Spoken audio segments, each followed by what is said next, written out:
What's up, everybody? How are you this fine, beautiful, wonderful Sunday afternoon-ish? Um, yeah, there's a lot going on this week.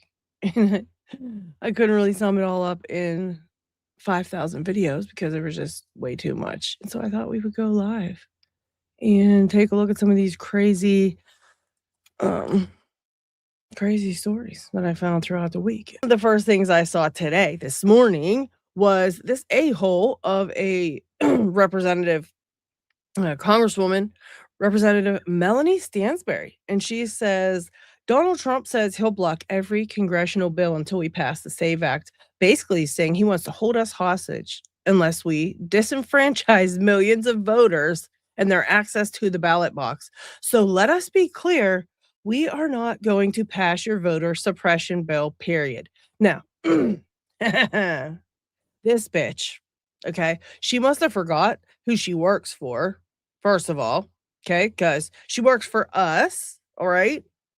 Why is she talking like this when, like, a majority of the United States citizens want this act passed so that way, a bunch of illegal aliens can't vote these crooked congressmen back into office so that they can then, pay them out with all of our tax money to defraud the system and then vote them back into office again. It's like a vicious circle, and they really are refusing. They're refusing to vote. They're refusing to pass this act because they know this is the end of their career if they do. Because none of us want them in office. They just happen to be voted in because, you know, 8 ballots are given to each individual illegal immigrant over what was that in Missouri? Or that what was it, Missouri? The Missouri fraud? Michigan fraud? I don't know. It was one of the M states, Missouri, I think, the Missouri fraud, whatever. The first one that broke. And they were saying like 8 people, 8 there was like an entire building full of housing for illegal aliens, and they were each given 8 ballots, and they voted 8 times each, and there was like 100,000 of them just living in one building alone. So, how many votes is that? You know? It's ridiculous. It's ridiculous. And they're saying it's a voter suppression act. They're trying to scare us by saying that, oh my gosh, you know what? If you're a married woman, you can't vote. If this law is passed, you can't vote if you're a married woman. You just can't do it because your name doesn't match. Da, da, da. Well, what they fail to mention is it's just like another form you have to fill out to show that you have your married name.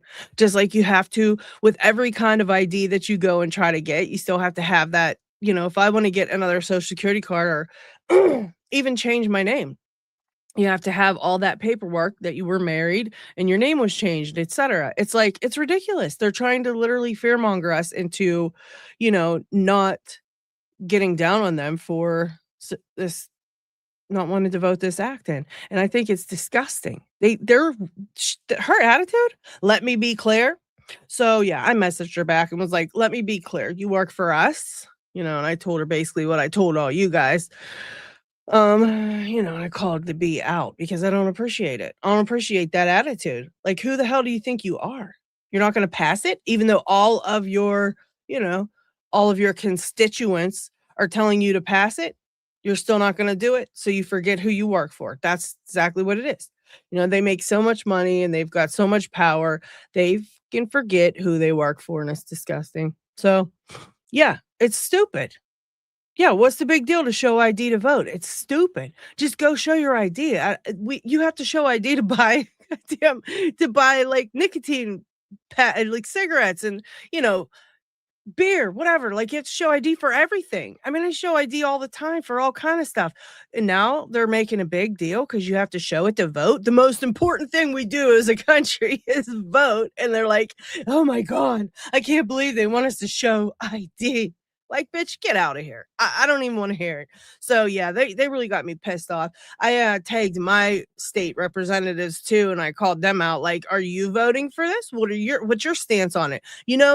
My state representatives spam my email literally every day. Literally every single day, I have an email from my representative just spewing a bunch of nonsense, and I'm like, The least you could do is read what I wrote to you over on X since you spam me 100,000 times a day. So I think basically our whole thing is as a country, we're getting pretty upset because, they are giving us that we have no solutions. We have no solutions to any of these problems that we're seeing, right? The Jeffrey E files have dropped. Nobody's being prosecuted for that. We're seeing all this fraud in all these different states. And finally, some stuff's getting done about that. I'm going to show you a post on that in a little bit. But there's a lot of things that we are really, really ticked off about. And we're all just, what do? We're literally just going and posting on social media about it, doing videos about it, talking about it, expressing our outrage and upset with each other. But we have no, what else do we do? That's what the problem is. We just literally have no idea what to do about any of this. Excuse me, I'm still sick. But anyways, it's super frustrating. And that was the first thing that smacked me in the face this morning was this bitch acting like, she doesn't work for us, right? Ridiculous. Welcome in, Bella and Mario. Hello, guys. Hello, guys. Are you eating ice cream right? I don't know what that means. And burnt tortillas, I love it. Yanti, welcome. Yeah, welcome to Shit Show Sunday, everybody. Yeah, I'm loving it. There was so much stuff in here that was just absolutely insane. What do you see? Oh my god. Then, guys, a video. We've got actual video of all these old dudes from Turning Point USA. They're like followers of Turning Point USA. They're not I don't know if they're from I think they're just followers of Turning Point USA. You remember that I talked about that speech that Bride of Chucky did at the school the other day? And we took a look at the actual speech and I broke it down all into little sectors so we could get a real idea of her brainwashing techniques. Anyhow, that speech right there were protesters outside. I showed you a little piece of the protest. A lot of them they weren't outside. They were outside the mayor's mansion. They called it. It was just like a big house, but they were outside the mayor's. All right. I think, and they were just, protesting. They don't want Erica Kirk. They don't want Turning Point USA. They hate them. And it made me super happy, made me super excited. Cause I hate them too. But yeah, they were out there protesting, and this old dude literally sucker punches this kid in the face. It's insane. We're about to take a look at it. We got a lot to look at. What's up, Larry? Welcome in. Ghost Art, welcome in. Crypto Serenity, hello. Get right or be left. I'm neither. How about I'm not corrupt? That's my political party. Non-corrupt. That's what I am. All right.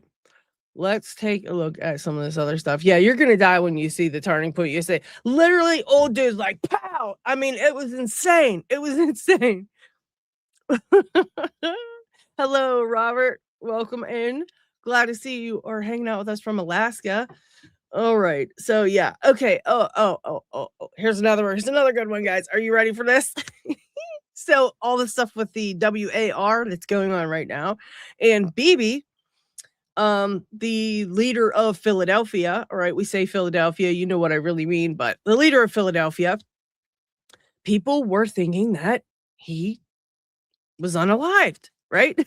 There was all kind of little things that happened, like one after the other, that shows that perhaps he is not alive anymore. So we're going to skip this one and come back to it because I actually put these in order of something else, but we're going to go take a look at some of these little clues that we got here. Hold on, let me take it off of the screen so you guys don't get dizzy while I scroll down. But yeah, it was weird. He had 6 fingers in the one video. It's really suspicious. I don't understand what happened with it, but let's see. Yeah, they said BB, they suspect he's gone. And then they found out, oh no, they try to put out evidence that he wasn't in fact gone, and the evidence is suspicious. Like, they're trying so hard to say, like, "Oh, no, he's fine," that, the evidence itself is still suspicious. Oh gosh, then poor Tucker Carlson. Oh, there's so much stuff. There's so much stuff going on. All right. Here's the beginning of it. Here we go. All right. So this was on the 13th, 2 days ago. They said, "Heads up, everyone. BB is unalived." Official X handle, Philadelphia PM just deleted this tweet. Remember my tweet about Philadelphia Treasury Secretary Scott Bessent left a press conference to talk to Trump directly on call. On return, he was visibly shaking. Now, the prime minister's office is urging citizens to rely on verified updates. One thing is clear, BB is unalived. And this is the official statement. It says rumors circulating on social media about BB are unconfirmed. We urge citizens to rely on verified updates. Efforts are underway to establish contact. BB remains committed to Philadelphia security. All right. So there was that. And then we've got the next thing that happened. Oh, I did get the video of him looking shaken. It was very strange. It indeed was super weird. And let me pull it up here. I tried to put these all in order, but it just ended up being a shit show because it's shit show Sunday, Oh yeah, guys. And guess what? Buffy the Vampire Slayer will not be put out on Hulu anymore. They decided to cancel that. Okay. Really takes me off. Here's another one. So somebody says, "Holy F, guys. BB, for the first time ever, was absent from the latest Philadelphia War Council. Rumors are still swirling around that he's unalived." And this is the, council. And they're saying the first time ever he was not there. This was right after the rumors started spreading that, something was wrong. And then we've got, then this one happened, and it says this journalist who revealed BB's last public appearance was arrested. They just arrested him. Philadelphia police just arrested this guy. So this stuff's like all lining up, showing us some pretty odd things. Like, this stuff doesn't seem right. Like, something's going on, right? And here is the video that White House right in the middle of the interview. Now, take note of his original, demeanor. You don't see much of it right at the beginning, but take note of his original demeanor because it switches like it's super obvious something's going on, right? So I'm going to try to make this bigger for a second so you guys can see exactly what I'm talking about. It's wild. Listen to you on the president wants you. Sorry, the president wants you. Oh, okay. Okay. No problem at all. See you shortly, Mr. Secretary. 10:22 a.m. Mr. Secretary, I have to say, it's a first, I'm sure a last as well, that an interviewee's been pulled away to go to the Situation Room. How was the president? Was he stressed? No, the president is in great spirits. The Iranian mission is proceeding well ahead of schedule. And I have to tell you, Wolf, that I've a teenager who's considering military service, and I could give this team my highest compliment from President Trump to whatever.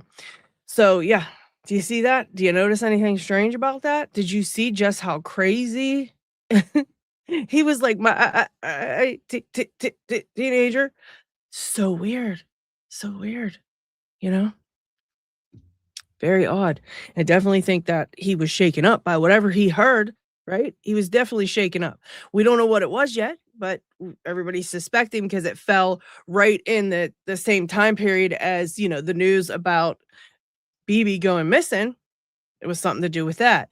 And so I don't, let me see here. And so let me see if I have the actual original. I don't think I have the original one where he has 6 fingers. They tried to put out like an AI of him where he has 6 fingers. But anyhow, all right. So I don't have the one where he's got 6 fingers, but he's standing there talking and his head's really big. His head seems just a tiny bit too big. And when he's talking and his hands are moving, he has 6 fingers. So people were like, that's AI. That's not even him, that's AI. And so obviously, right? So then this one comes out, and this is the proof that he's okay, right? This is their supposed proof that he's okay. This is from Shadow of Ezra. He says, after Bibi posted a video showing he is not unalived, people are now speculating about why his coffee cup, which was filled to the brim, did not spill when he lifted it. This is now being called Coffeegate. So here is the, let me see if I can get it to full screen. Here's the coffee. That does look a bit weird, but it depends on the viscosity of the drink, I think. If the viscosity, if it's got like a higher viscosity and it's thicker, it probably wouldn't spill over, but that's pretty weird looking. Look at that. That looks weird. What do you guys think? What are you thinking of this? It's AI or Nephilim. Exactly. What's up? What's up, Miss DJ? And Loira, I'm not saying that. I know I'm not saying that right. Leora.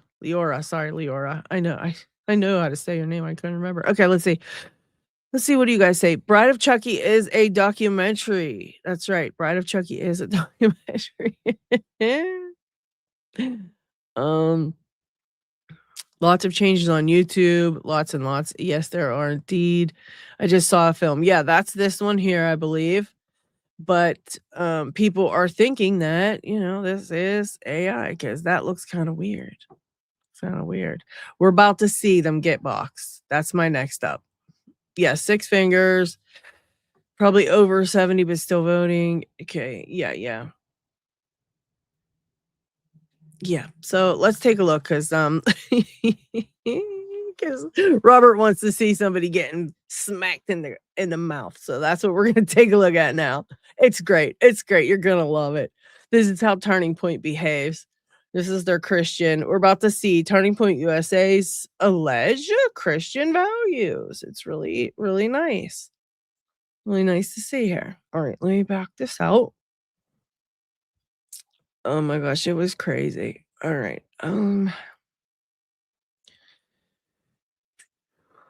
Here we go.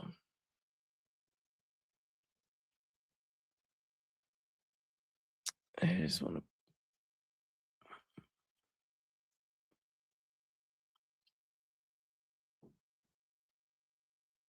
to. Okay. Oh, it's the crazy lady. Hang on. Let me find it. I put it all in a folder, but there was just so much of it. Just so much of it. Then did you guys hear about what's going on with Tucker Carlson as well? Some really, really wild stuff there. We're going to talk about that as well. Okay, let's see. Sorry, guys. Oh my gosh, somebody spotted Jeffrey E. in Florida. Did you hear about that? I mean, it's just wild. We're going to go over all of it. I'm going to look. This is all some crazy-ish. Okay. It's probably the very first one I put in here because I was like cracking up about it. Here we go. All right. Let me make it bigger. Okay. You guys ready for this? It's hilarious. Actually, I'm going to make it big screen so you guys can get the full effect. As big as it'll go. Let me take down your comment, Robert. All right, here we go. Okay. It's this dude right here that's going to do the bitch slapping. Well, actually, he sucker punches him. All right, here we go. Ooh! Let's rewind that. Oh! He just bitch slapped him.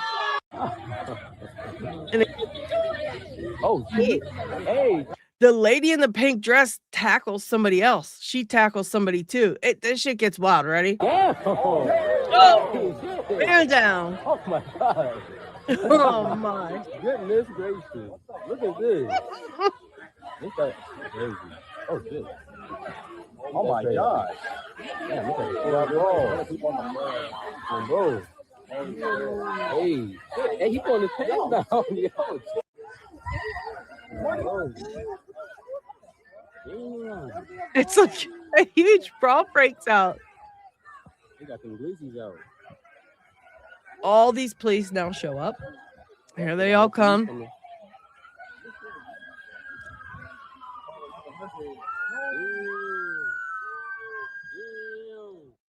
And you're never going to guess who they arrest. You're never going to guess. Leave a 1 in the comment if you think it's the guy who did the bitch slapping. Leave a 2 in the comment if you think it's the person who got bitch slapped. Let me know. Let me know. This is, let me shrink it down. This is Sword Truth's, he posted this over on X. It says, TPUSA supporter Ron Daniels in a suit threw first punch starting protester brawl in Arkansas's Erica Kirk TPUSA appearance. According to video evidence, firsthand accounts in the article in the Arkansas Times, a brawl outside the governor's mansion on Wednesday shows a supporter dressed in a suit throwing the first punch at a protester filming him. The Arkansas Times wrote, Turning Point supporter Ron Daniels throws a punch, which draws more protesters to them. The man's wife, Stephanie Daniels, dressed in a pink satin and block heels, is then seen shoving a protester who looks to be half her age. Then the police in plainclothes security jump in, aggressively toppling the protesters to the ground and cuffing them. As the Turning Point supporters, who did all the ruckus, climb into their Mercedes Benz and drive the away. The governor claims protesters violently assaulted 2 state troopers. So 4 protesters were arrested in total, 2 on felony charges. As of Friday afternoon, the couple who drove away in the Benz have not been charged at all. Now, this is another one where I truly urge everybody, okay? Everybody to go Google the phone number to the Arkansas, representative's office and just spam the shit out of them with phone calls about this, because this is unhinged and it's bullshit. How are you going to go over and literally start and bitch slap somebody on video and nothing happens to you? No charges, nothing. It's disgusting. This is how scary it is, because they can do whatever they want and their followers can do whatever they want. I am now calling those people who followed Turning Point USA and Erica Kirk, we're going to call them the Air Cult, because they're the Erica Kirk cult. So it's the Air Cult, okay? The Air Cult is out here doing whatever they want, and nothing happens to them. Nothing at all. It's crazy, okay? Talk about loony. Unbelievable. So let's see. I'm leaving this Representative Melly Stansbury-ish on my page, but I'm taking this off because we talked about that. Yeah, here's another one with the voters. A journalist went undercover at the New York City Board of Elections. He told the guy behind the counter that he wasn't a citizen but wanted to register to vote. The official told him it was no problem whatsoever. And, they say we need the Save America Act.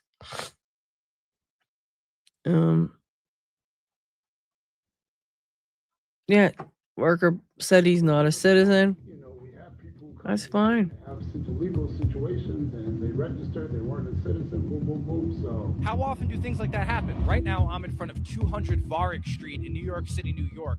And inside this building on the 10th floor is an office of the New York City Board of Elections. Now, put this on here. Go in there, and I'm going to pose as a non-citizen Canadian green card holder. I'm a green card holder from Canada. And I'm just going to see how far I can get in the voter registration process. So let's see what happens. So I talked to a gentleman before, and he said he could help me with registering to vote. It's my first time. So what do I have to show you guys? everything you fill out, you swear in an affidavit that everything you're putting down is true, and that's it. Can I have a seat, fill it out? Oh, got it. Okay.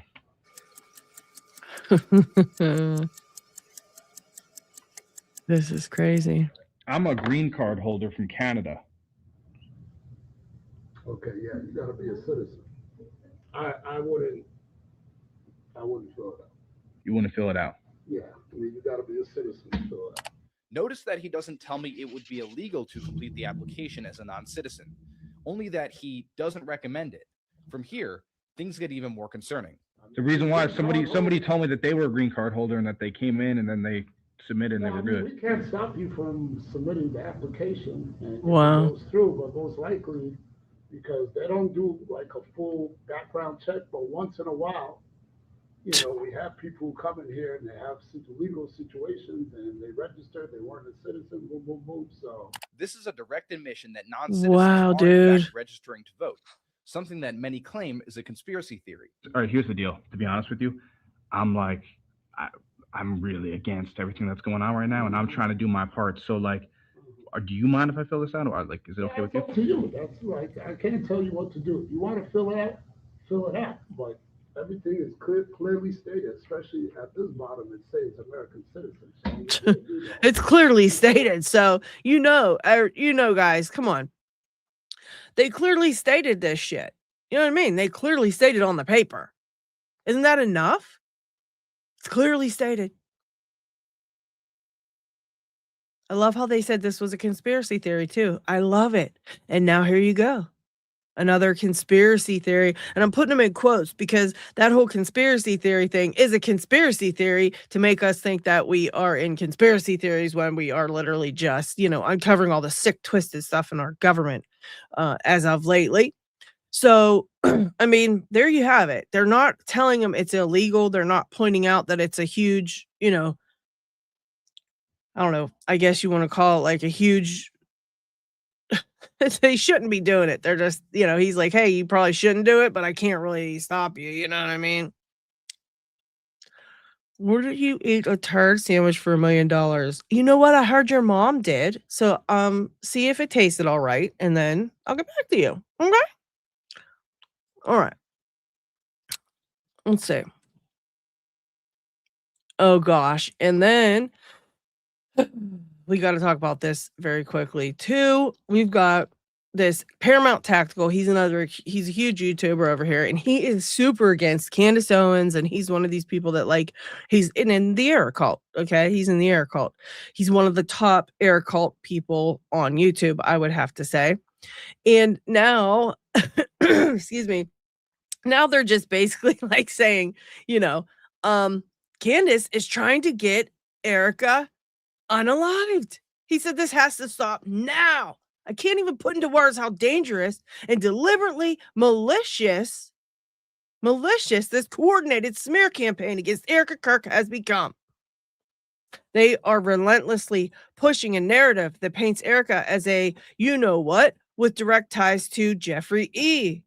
I mean, listen, I can honestly say that I did see that Project Constitution has been kind of pushing the barrier when it comes to the things that he's been putting out. It's not really, a lot of it is stuff that's not proven, and he's just stating his thoughts on things, and he's making them sort of come across as facts, which is kind of, which sucks for the truth seekers out there, because we don't want to push out false narratives, and we don't want to push out lies, and we don't want to, say things are true if we don't 100% know that they are true, because that will just make us look like fools at the end of the day. Because already the air cult, they don't want to hear anything we have to say. It doesn't matter if you show them a video like we just saw, where you've got, Turning Point USA supporters just bitch slapping people in the street.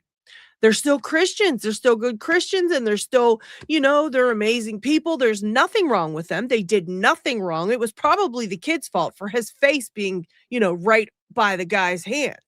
That's probably what it was. These air cult, they do not see this stuff. And so when you put out anything that's false or fake, or you claim that something's true when it's not, it just gives them more fuel against, the entire truth seekers kind of mission, I guess you would try to call it, and a lot of the stuff that he says is very close to something that is true, or it is something that is rumoring. It's a rumor out there, so he'll say it, but a lot of times it's just like the message is lost in the message that he puts out. And the last thing that he put out, this is why Gary is calling him out. Gary hates him in the first place, but Gary's calling him out because Project Constitution just put out this story that he found a video, an audio file from the Jeffrey E. files that he's saying is allegedly Erica recruiting for Jeffrey E. And I'm going to tell you right now, as soon as I heard it, I knew it wasn't her.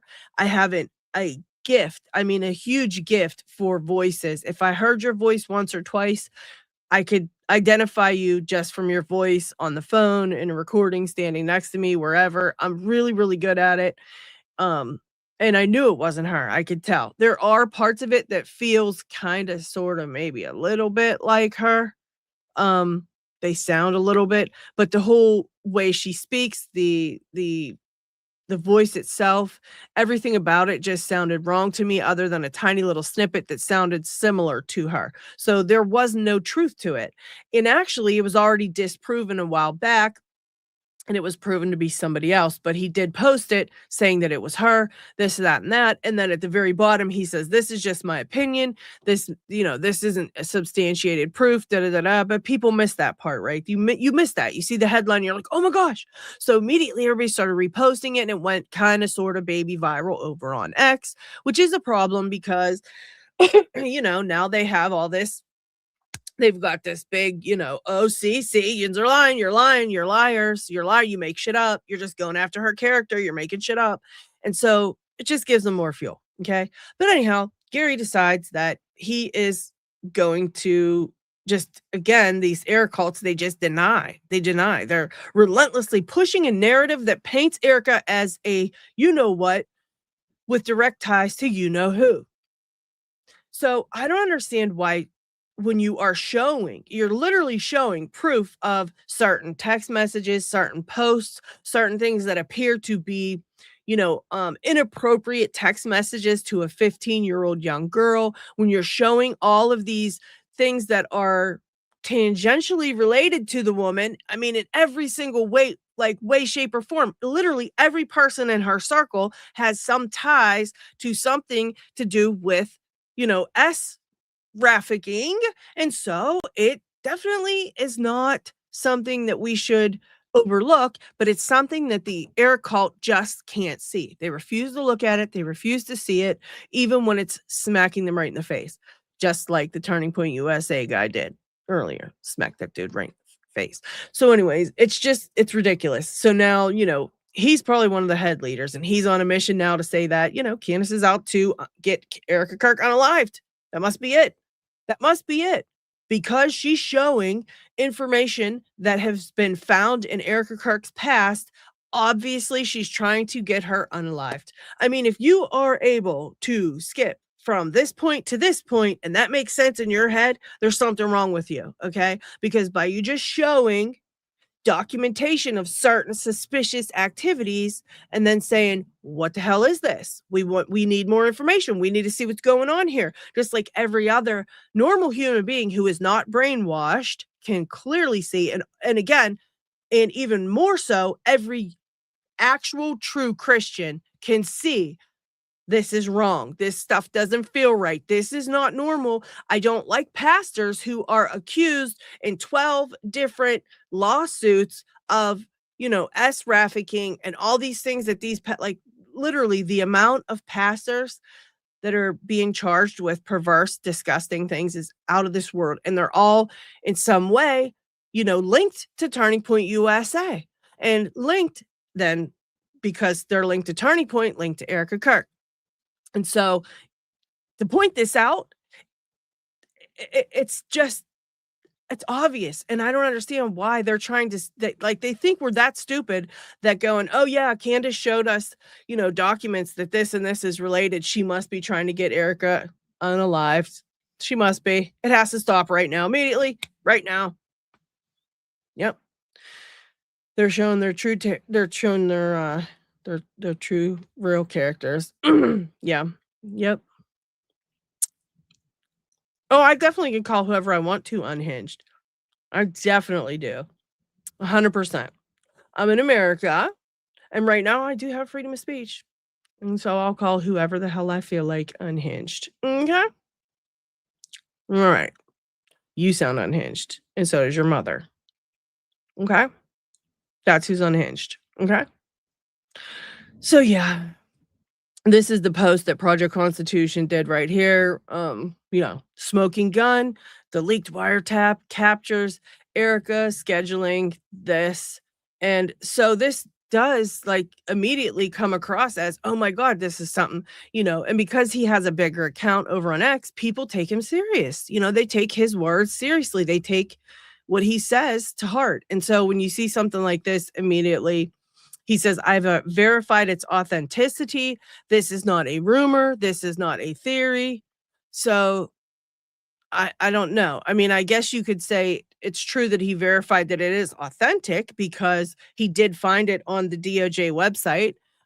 It's not a rumor because it was real, but it was already, like I said, it was already proven to be somebody else's voice on that call. And so by saying those two things, he's, kind of just making it worse, just making it suck for us because now they have all this to say about it. And then you give, Paramount Tactical, you give Gary a bunch of ammunition against everybody by doing that kind of stuff, So kind of stinks. But yeah, I'm not even gonna play it. It's not even worth listening to. Let's see. And I just okay, let's oh, hold on. I've got something even worse than this. If you think that's bad, if you think all that stuff with Turning Point's bad, wait till you see the latest that has broken about those guys. Let's see. It's pretty sucky.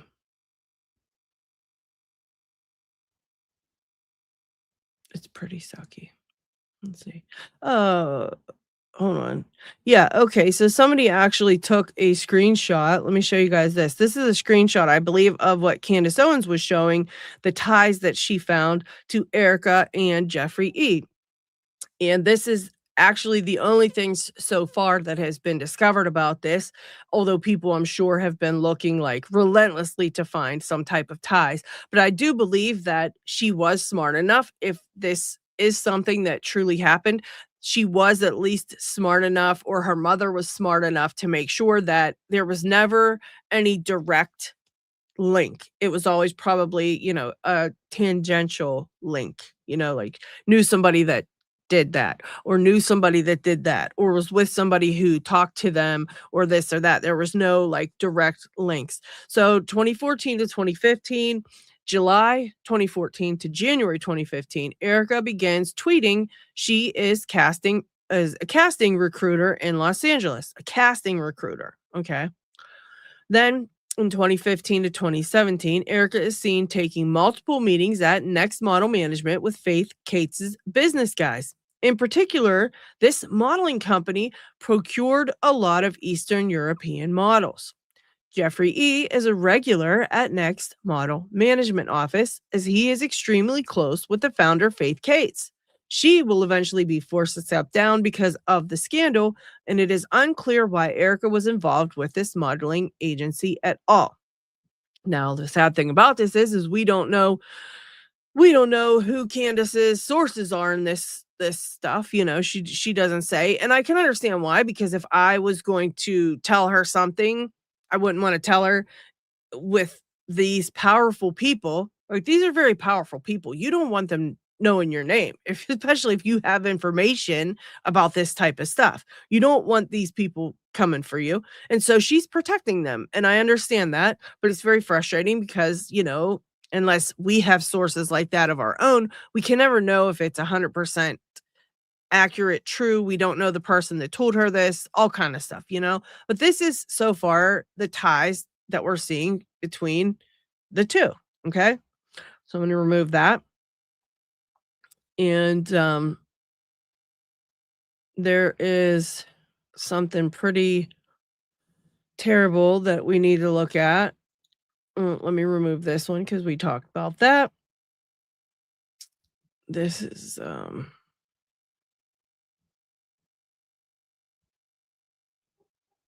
here it is. All right. So this is some breaking news as well, which is kind of terrifying. Let's see. Get a life and worry about things that actually matter and people who actually matter. Why are you in my chat? Why are you so obsessed with me? Like, oh my God. You need to find something else to do. Why don't you get a life and worry about somebody that's not me, okay? And eat just a big giant bag of D's. All right? Now, let's see here. Sword Truth, another post from Sword Truth, and he posted, let's see here. This is kind of crazy. This is another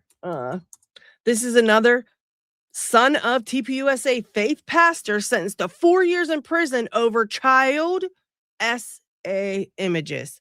This is what TPUSA is bringing to your schools and churches. A search warrant on paternals, I don't know how you say it, home, led detectives to find more than 200 files of child SA material, some of which included, I'm not going to read it out loud.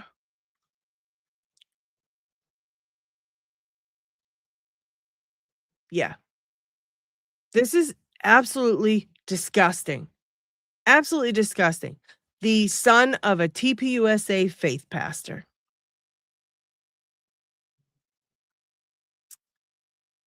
Charged with this, and this. It's like you can't even, it's so bad. The stuff that they do is so bad. You can't even literally talk about it. You can't even talk about it because, you're not allowed to say half of this stuff. And they're out here doing it. It's crazy. It's crazy. So it's like another one. It's like it's another one. Like how many of these pastors and predators and perverts are we going to have to see that are doing all this stuff before these air cult actually wake up and realize something is wrong? And you know what's sad? I could totally see that. I could totally picture them just laughing at all these people who followed them. I could see them like behind closed doors, just cracking up, just laughing at everybody, just like, look how stupid they are. I mean, could you see the evil woman laughing at them? It's like I pictured in my head. I could see in my head. Paper USA. I love it. I love it.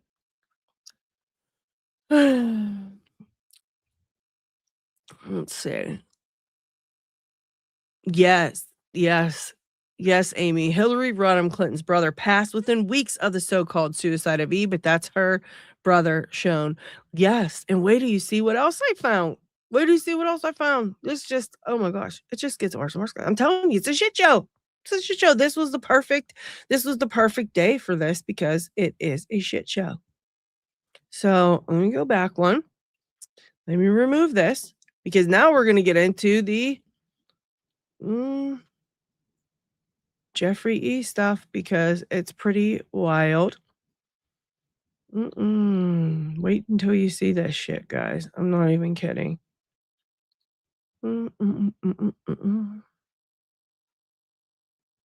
Okay, this was another thing related to BB from Philadelphia, being unalived. Somebody said, no, he didn't make it to the hospital. He unalived in the spot. His brother tried to make it to the hospital, but he unalived as well. They cannot hide it for long. We are the media. So I'm guessing this person is, I don't know. The media, some type of media. So, I mean, there are some details coming out, but we just, they're not going to hide it for long.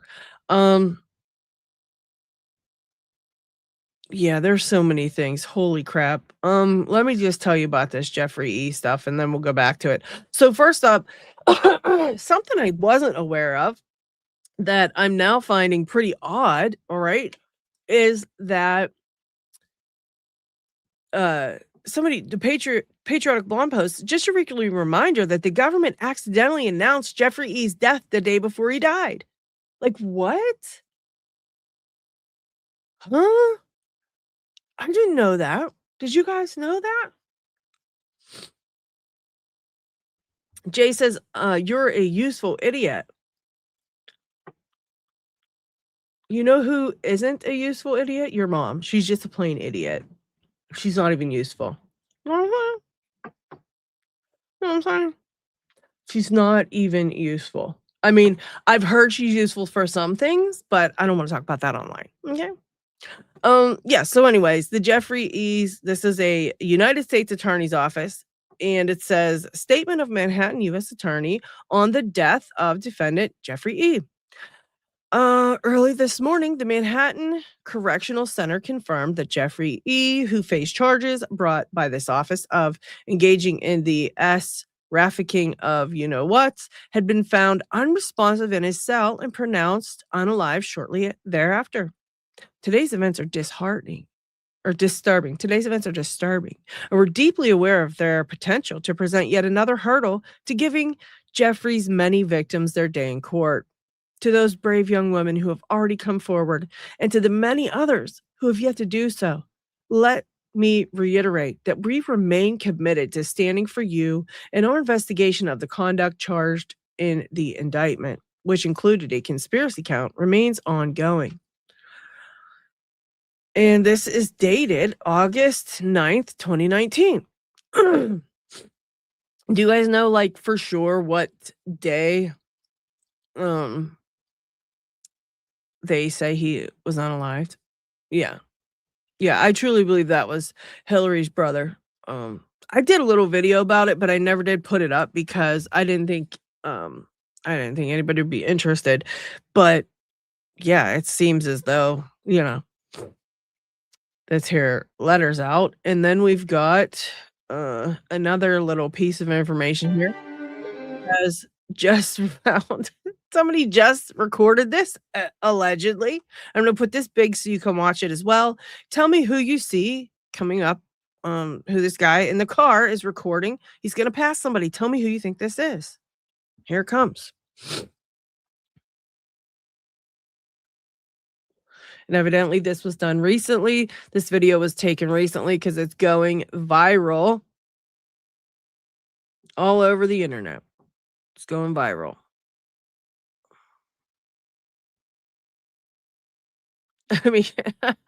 I mean, what? Like, what?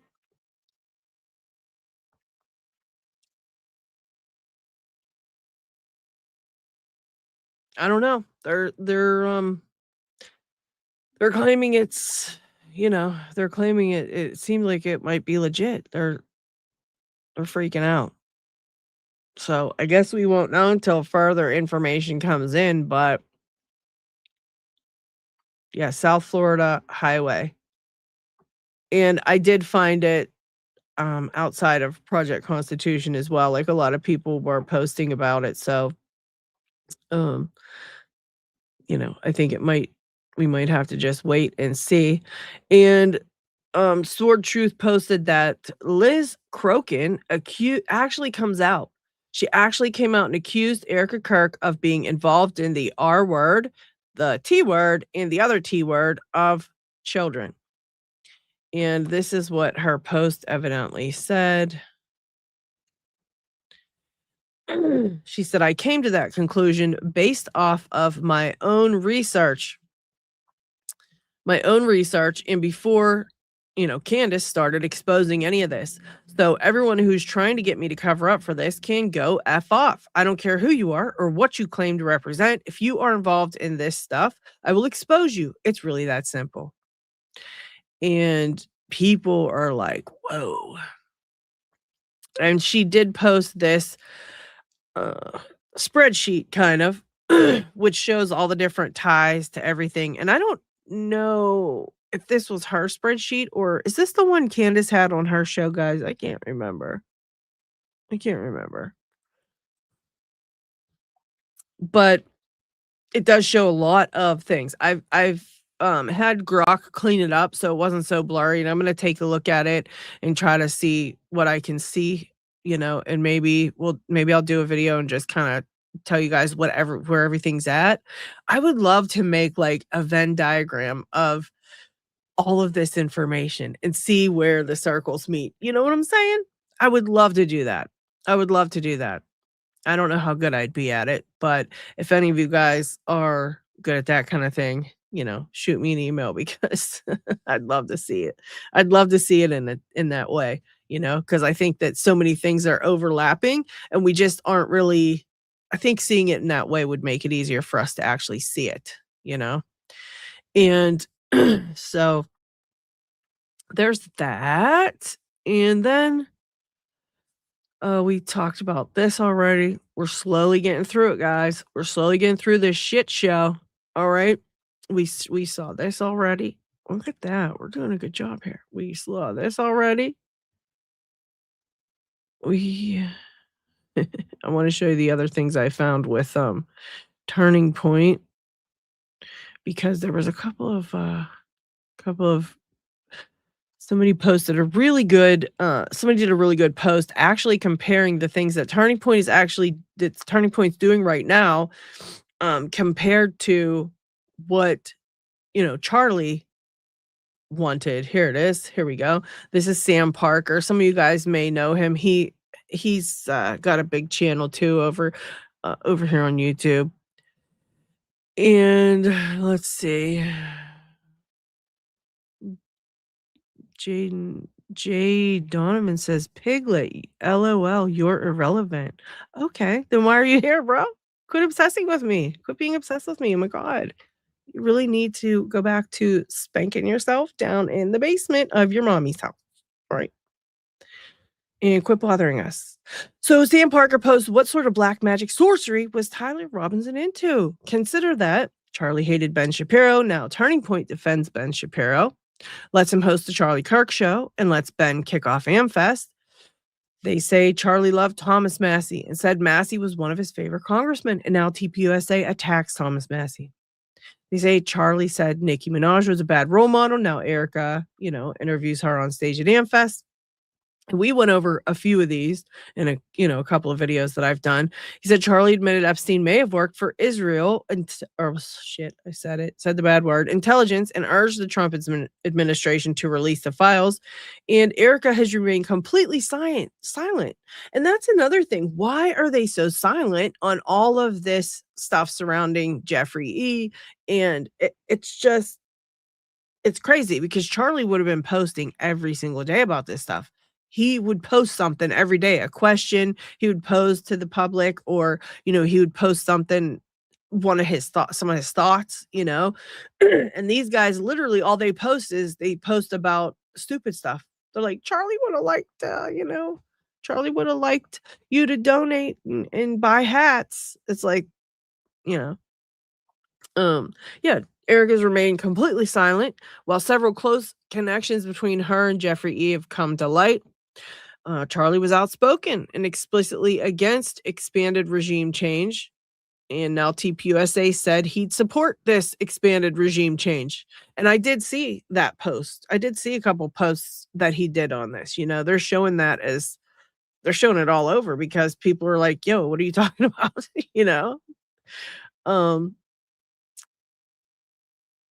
Charlie quietly went to the White House to plead with Trump to stop the escalation of the war.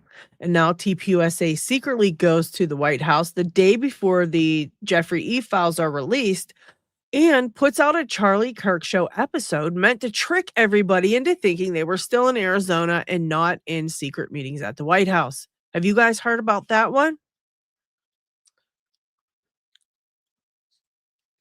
Have you guys heard about them like being at the White House and faking the show being live or something like that? I mean,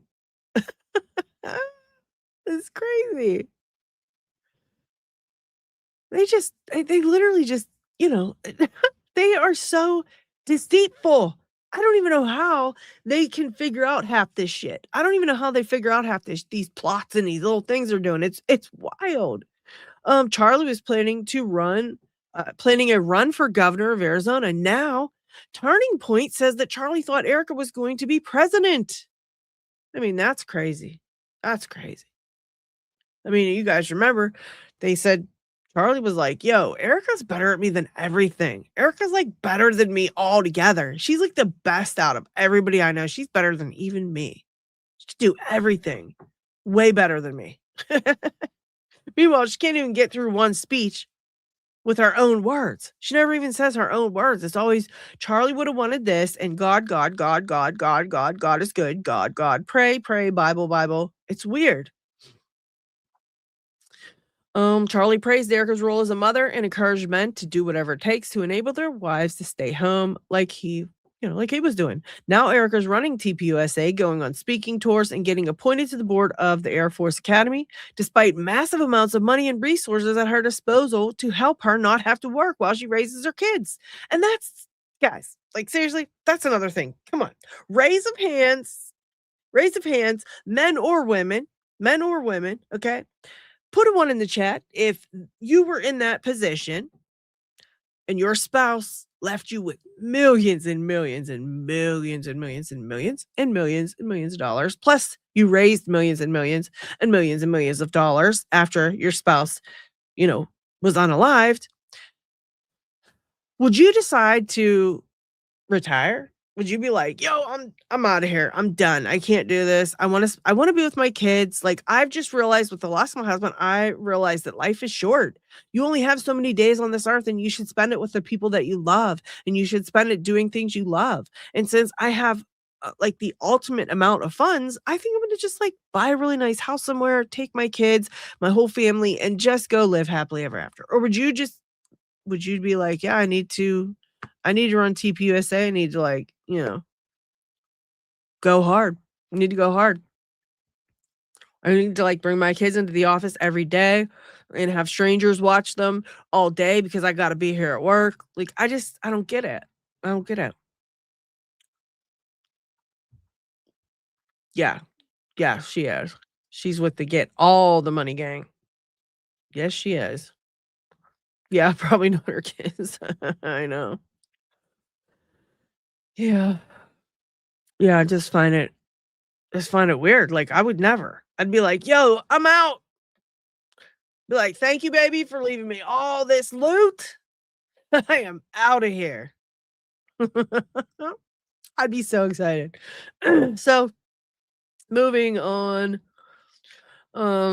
Yes, the love of money is the root of all evil. And you know what cracks me up? All these Christians, they continue to follow these people. They continue to like the air cult, right? The air cult, the Christian air cult members.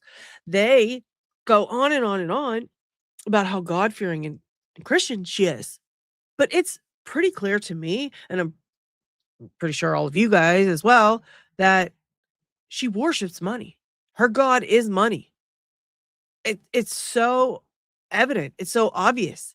It's so disgustingly brazen and in our faces. I don't understand. I mean, if you think she's a Christian, how could she worship money? I don't get it. There's only one God.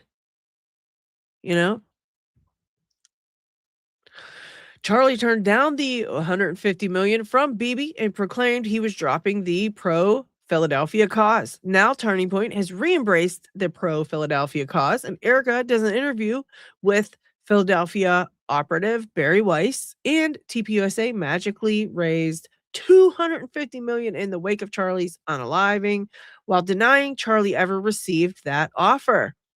And then, of course, guys, it came out later in many, many, many interviews from many other people that he actually did receive that offer. Charlie called for an extra Doge-style effort, because we are not allowed to say audit. It's an effort examining TPUSA beyond the normal audit process. Now, TPUSA has canceled that effort. And Charlie says, never stop asking questions. And TPUSA says, stop asking questions. Like, there's so many things they're doing that's the exact opposite. It's wild. It's wild that people continue to follow this and are like, oh, yeah. They're so Christian. They're great. We love them. It's disgusting. I'm sick of hearing it. I'm sick of them lying about everything. But wait, there's more. So here's something I found really, really problematic. All right. Let me tell you what I found really problematic, guys. Here's the main thing that really stood out to me among all the other news that I saw this week. And It's the Tyler Robinson trial. Okay. Tyler Robinson's on trial. I don't know what part of the trial they're going through right now. I know they're still deciding what evidence can be, there, what they're going to bring for this, that, and the next. They're still kind of getting everything prepared for the, I guess, starting phases of the trial. But he's still in court. He's still there getting things hashed out. And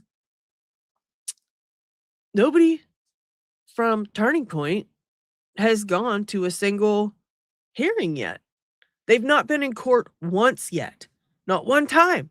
Not Erica Kirk, and nobody from Turning Point USA. Nobody. So somebody posted, Brandy said, I captured a video of Tyler leaving the courthouse today in Provo, Utah. Here's the latest update from the hearing. The judge ruled most of the defense's motion cannot stay sealed and will most likely become public. The defense argued releasing them could hurt Tyler's right to a fair trial, but the judge said they don't provide enough justification to keep them private, siding mostly with transparency. The defense now has until March 30th to file redacted versions with only truly private information removed. The bottom line, more details about the case filings could soon become public. What's next? There will be a hearing on April 17th, whether cameras and media equipment should be excluded from the courtroom, and the preliminary hearing is currently scheduled for May.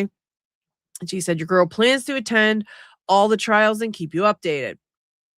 That might be something I would like to go to myself. I might like to go to that myself. And, they say April 17th, and Jesus is King says, I have a weird question. Why Erica is not there? And Brandy said, no, she hasn't been to one court hearing. No one from TPUSA has attended. Crazy, huh? What do you guys think about that? Yeah, that's creepy. Not to mention the fact that they put a whole damn tent up so you could go do selfies under the tent he got unalived in. That was weird too. Yeah. Paula says she was busy building. That's right. What's up? What's up, Betty? Welcome in. And let's see. And it all comes down to money. That's you. And if all comes down to dollars, you are pathetic. I don't know what they're trying to say. This is not English. I don't know what you're saying. I don't know what you're saying. There's a burn mark under Charlie's right nipple and burns running up arms. Yeah, there's all kind of weirdness. There's all kind of weirdness with this whole thing. Paula says, everything is problematic with TPUSA. Indeed. Indeed. Indeed. Thank you, Deb, for the super sticker. I think somebody else gave me super stickers. I gotta figure out where they are. Can't see them in here. Painful Truth. Thank you for the $5 super sticker and the $3 super sticker. Appreciate it. Thank you, thank you, thank you. All right, let's see. Yeah, there's a lot of stuff that just isn't adding up. It's just not adding up.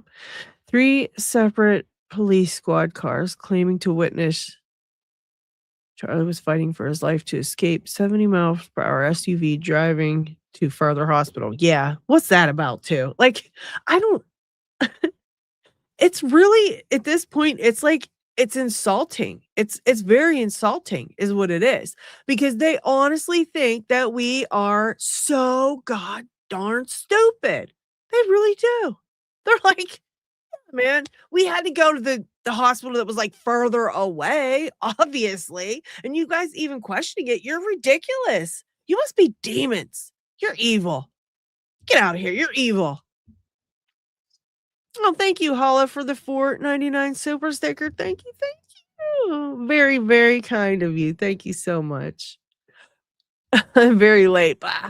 You know what? You missed a lot, Tanya, but that's okay because it went pretty. I feel like it's been going quick. So if you rewind it and watch the recap, watch the when we're done, and you'll love it because we had such a shit show today, and there's more. But wait, there's more. I mean, it just doesn't, guys. Yeah. How your glasses look weird. Oh, thank you. Thank you for staring at me so much that you notice that kind of thing.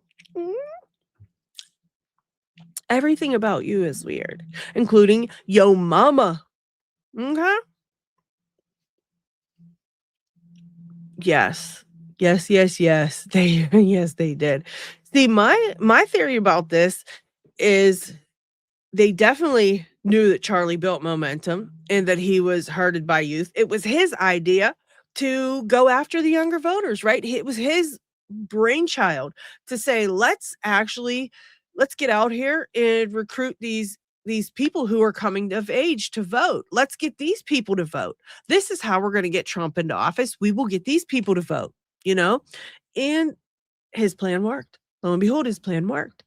Well, now we're seeing signs that the air cult and Erica Kirk's about to probably make a run for president in 2028 or vice president at the very least. And, she's going after high schoolers because they're going to be of age in 2028 to vote. She's like, I got an even better idea. F those college kids. I'm going for the high schoolers because they're more easily influenced, right? They're easier to influence. And they're just obviously going to love me because I'm like so one of them. Did you see her goddamn stretch pants that she wore the first time? That first one, she had her hair up. She was acting like she too just jumped out of bed and came into school that morning. She's like, what do high school kids like wear? What do they like? What do they do? I'm just gonna like totally be like one of them. Like, bitch, no, you're old. You're not in high school. You're not even in college anymore. Okay. You have nothing that you can relate to these children with. Children don't like you. Animals don't like you. Toddlers don't like you. I don't like you. All these guys don't like you. Nobody likes you. You think high school kids are going to think you're cool? Like, oh my God, I hate older people that try to like get down with the youth, right? And try to like be hip. I just can't stand it. Be your age, but not her, dude. She's like, I'm going to put my hair in a messy bun. I'm going to act like I just rolled out of bed just like all these guys. And, I'm going to go hit the streets, talk to these high school kids. And basically what they're doing is they're taking polls at all these high schools to find out what these young people want to hear, what they want in a presidential candidate. And, I wouldn't be surprised if she's not got an entire department going through these polls and basically taking out, the most popular, what everybody voted for the most. That's what she's structuring her next whatever on, and she thinks she's so smart, but she didn't think of it. Charlie thought of it. Charlie was the one doing it, Yeah. Yeah. Mm-hmm.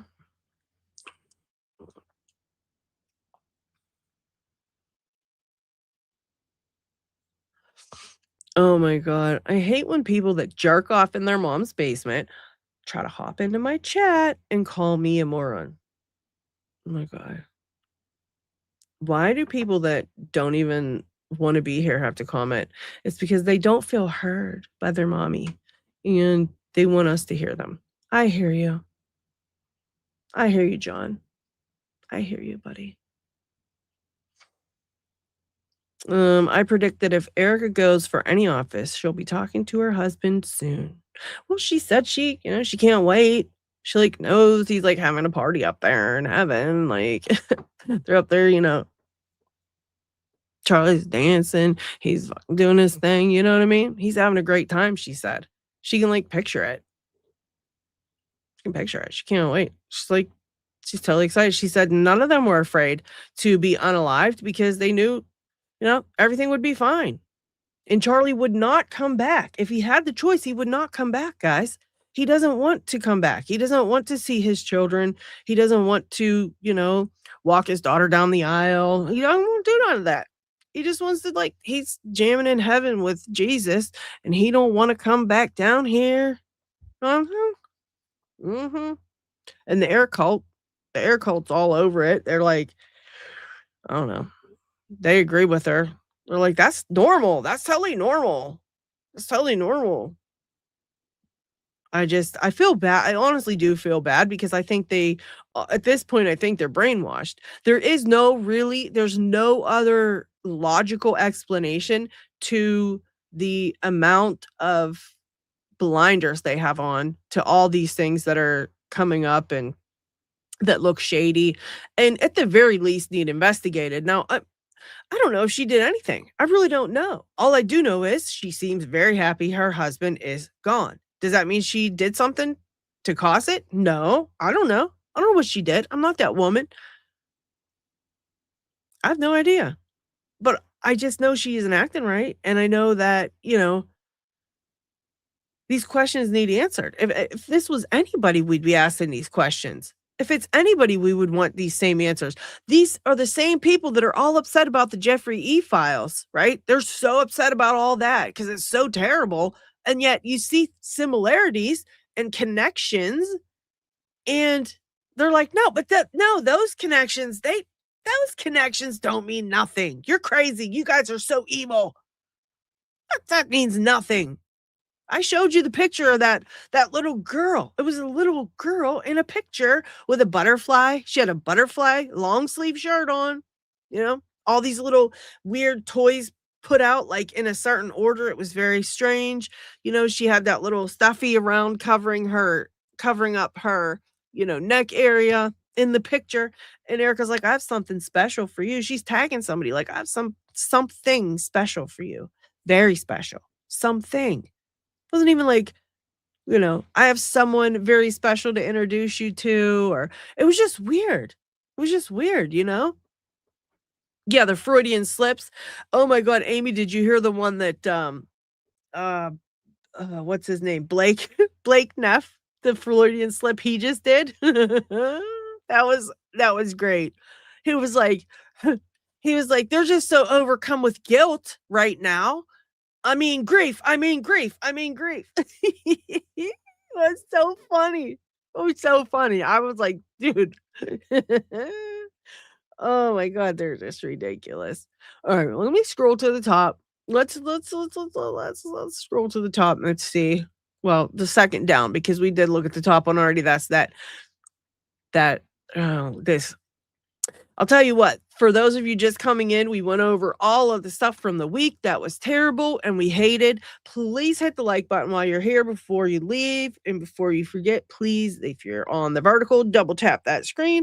And, if you're on the regular, just hit the like button. It would helps me out so very much. And so, yeah, we're just recapping all the craziness from the week that pretty much was a shit show, right? And so we're calling it Shit Show Sunday because it's a shit show. And what ticked me off the most was the Representative Melanie over here saying, let me be clear, okay, we are not voting for the SAVE Act. That ticked me off, that's what sparked the whole thing, because she just was like, I was like, bitch, are you what? You what? Huh? Who are you talking to? That's like you going into your boss and being like, let me be clear, I ain't about to do that report for you. Fuck out of here. You'd get fired in 2 seconds. Your boss would be like, oh, really? You want to be clear? Let me be clear. You're fired. That's what your boss would say.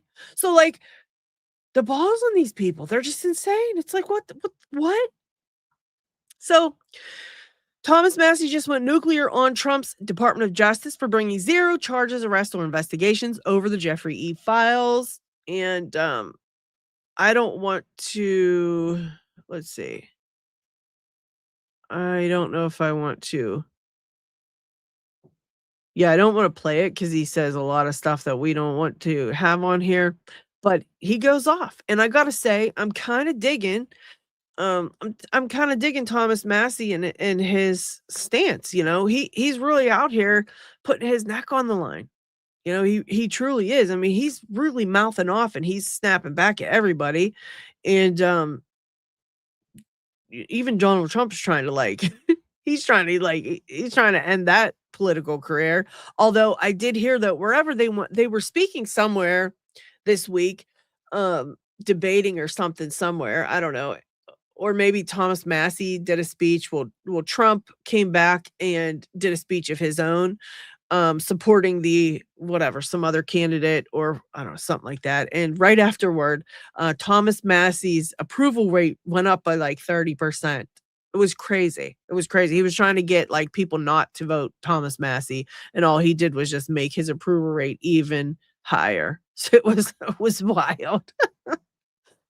But sadly, you know, I mean, as much as I really like that he is out here fighting for this particular thing, I just, you know, I can't trust any of these. I can't trust any of these people. They're all snakes in the grass, every single one of them. They truly are. And, you know, I'm going to say again, I urge every one of you guys to definitely try to figure out who your state representatives are and start continuously just calling them, calling the office, record it, get a recording of it and post it on social media. Let them know your feelings on these things and tell them what you want them to vote for and how you want them to vote. I mean, if enough of us put it out on social media and blast them, maybe they'll be embarrassed. Maybe they'll do something, you know, but we definitely need something to happen here. And we definitely need some more solutions, because right now we have no solutions. We are absolutely frustrated, upset, angry, and there's just no, like, what do we do? What do you do? How do we fix it? We're all kind of like in limbo, and it's frustrating, you know, it's frustrating for every one of us, and it's making us really feel bad. Just really feel bad.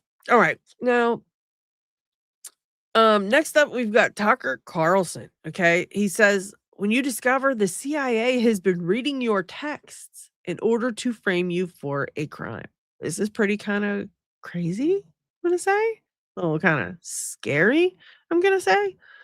And we're going to listen what he has to say, because yeah, it's wild. It's wild what they're trying to do with him. I mean, remember, guys, Tucker's like this really huge journalist, right?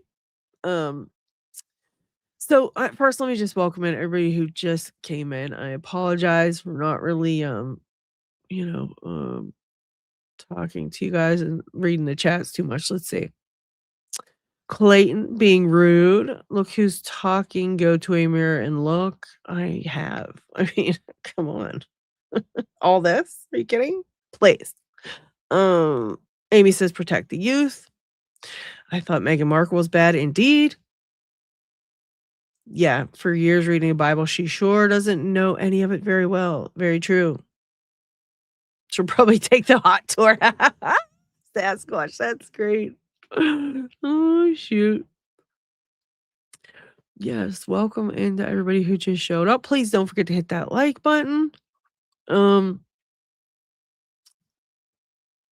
bands they had at the memorial, oh yeah, would have had to have been booked for months. That's true, huh? That's true. Unless they paid them like an exorbitant amount of money. I could see them doing that too, because they're just, money's no object. It's all you guys. It's all of our money, you know? Everybody who donates to them and pays their taxes for them. So, yeah, they'll pay extra. They don't care. Hannah says, I'm finally happy to finally catch a live. I definitely agree with your perspective. I felt crazy when she made that first message after his test. She was so cringe. Exactly. That's how I felt as well. That's how I felt as well. It's I heard it too, and I was just like, that's kind of odd. But I was like, maybe she's just a weird lady, you know what I mean? Maybe she's just a little strange. A lot of people are weird nowadays, and I just kind of let it go. And then the more I kept seeing her, I'm just like, bitch, something's going on here. All right, let's have a listen for a second about what Tucker Carlson is going through right now, because it's a bit insane as well. So the other day I found out that the CIA is preparing some kind of criminal referral against me, a crime report to the Department of Justice on the basis of a supposed crime I committed. What's that crime? Well, talking to people in Iran before the war. They read my texts. So the crime under consideration apparently would be the Foreign Agent Act or something like that, acting as an agent of a foreign power. Okay. And I don't expect this to go anywhere. I'm not too worried about an actual criminal case against me for a bunch of reasons. One, I'm not an agent of a foreign power. Unlike a lot of people commenting on U.S. politics and global affairs, I have only one loyalty, and that's the United States, and have never acted against it. Its interests are the only interests I care about because I'm from here and I have a lot of kids. So that's not a concern. I've also never taken money from anybody. Don't need it, don't want it. And that's true too. That's true too. And moreover, it's my job to talk to everybody all the time and try and figure out what's happening around the world. That's literally what I do for a living. And I'm not going to stop doing that, nor should I don't think. I'm also an American. So I can talk to anybody. I have no secrets to divulge. So legally, I think the case is ludicrous, and I doubt it'll even become a case. I'm bringing this up for a couple of reasons, though, and they're pretty obvious. One is that countries tend to become more authoritarian in wartime. It's just the nature of war. People are dying. The stakes are high. People's emotions have risen to a very high point, to a crescendo.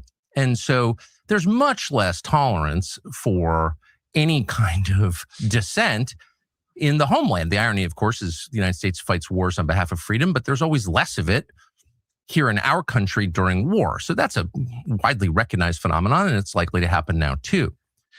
Yeah. Let's get to the end here because he does reveal some interesting information. Contents of your texts, it's pretty clear something's going on. And so when you get a call from a reporter who knows the contents of your texts, it's pretty clear something's going on. Yeah. None of this, in my judgment, as of right now, is a huge threat to me. So I'm not making this video to complain about it or whine or ask you to send me money because I'm under attack. I'm saying it because it's true, and you should know what your own government is doing, and you should know what the stakes are. And you should know that a lot of what happens in this country that affects outcomes happens behind the scenes. Some of it is legal, some of it is not, including what I'm describing now. But it has an effect. And the intel agencies, again, not everyone in the intel agencies, because there are decent, hardworking Americans who work in the intel agencies are Americans, just like there are decent, hardworking Americans who work at the DMV. But there are also people with agendas and grudges and no sense of restraint who are happy to misuse the power they have, granted them by our elaborate secrecy laws, to hurt fellow Americans for ideological reasons. That is entirely real. That's the story of Russiagate. Oof. And it's likely that things like that will begin to happen at greater scale now. That's terrifying. Okay. So you should just know that going forward. I mean, respect to Tucker for coming out and basically kind of giving us the rundown, about what's going on with him. He didn't have to say anything. He could have just, kept it in the dark. And, he didn't have to really say anything about that. I find it sad that he's a reporter, I mean, what? And like he said, there's nothing to find. This is just kind of interfere. Like it's interfering in your life. You're trying to live your life, do your thing, do your job, do whatever. And you're being investigated because you were a reporter and you wanted to, go do some reporting. Like, yeah. Yeah. He's saying something for a reason. You're exactly right, Forbidden, 100%. You got to question every time you hear something or see something out here, because people definitely, it's always for a reason. There's always a reason. And I want to show you this from Elon Musk. I found this one and I found it a bit terrifying. Okay. I found it terrifying in the fact that if Elon Musk is terrified because of what he has uncovered and what he helped to do with his Doge, right? We should all be pretty terrified. So I want to show you this because it just kind of shook me a bit. Okay. This is JN says Elon knows I think he means to say knows there are, in fact, hard limitations to free speech. He says, I actually have to be careful that I don't push too hard on the corruption stuff because it's going to get me unalived. So let's take a listen to what his actual words, because it's, like I said, it's pretty terrifying. Let me turn it up. I'm gonna make it big as well. Let me take myself off of here a second. You guys need to hear this one.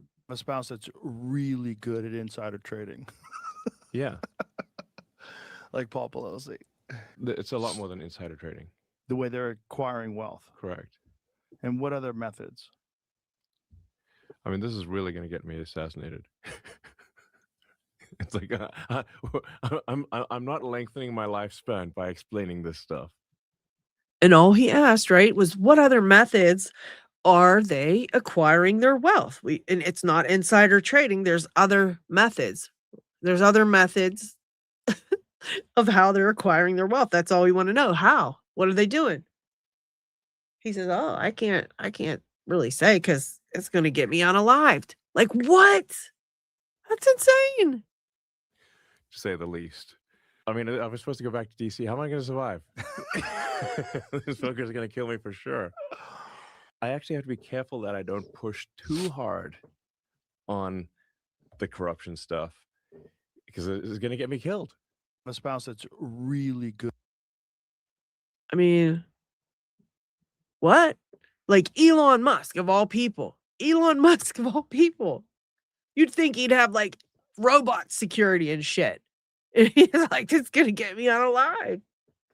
I got to watch what I say. It's going to get me unalived. He doesn't want to tell us how they're getting their money, how they're getting all this money. It's terrifying. It's terrifying. I mean, and yet here we all are, you know, in the dark. We don't even know the first thing about how they're getting all their money. We don't know any of this. And it's like, I mean, I just can't. I've got another one here we can listen to. This one's actually our favorite. It's our favorite. It's the Bride of Chucky. Are you guys ready? What's up, Crystal? How are you? Yeah, I mean, it's a lot. It's a lot.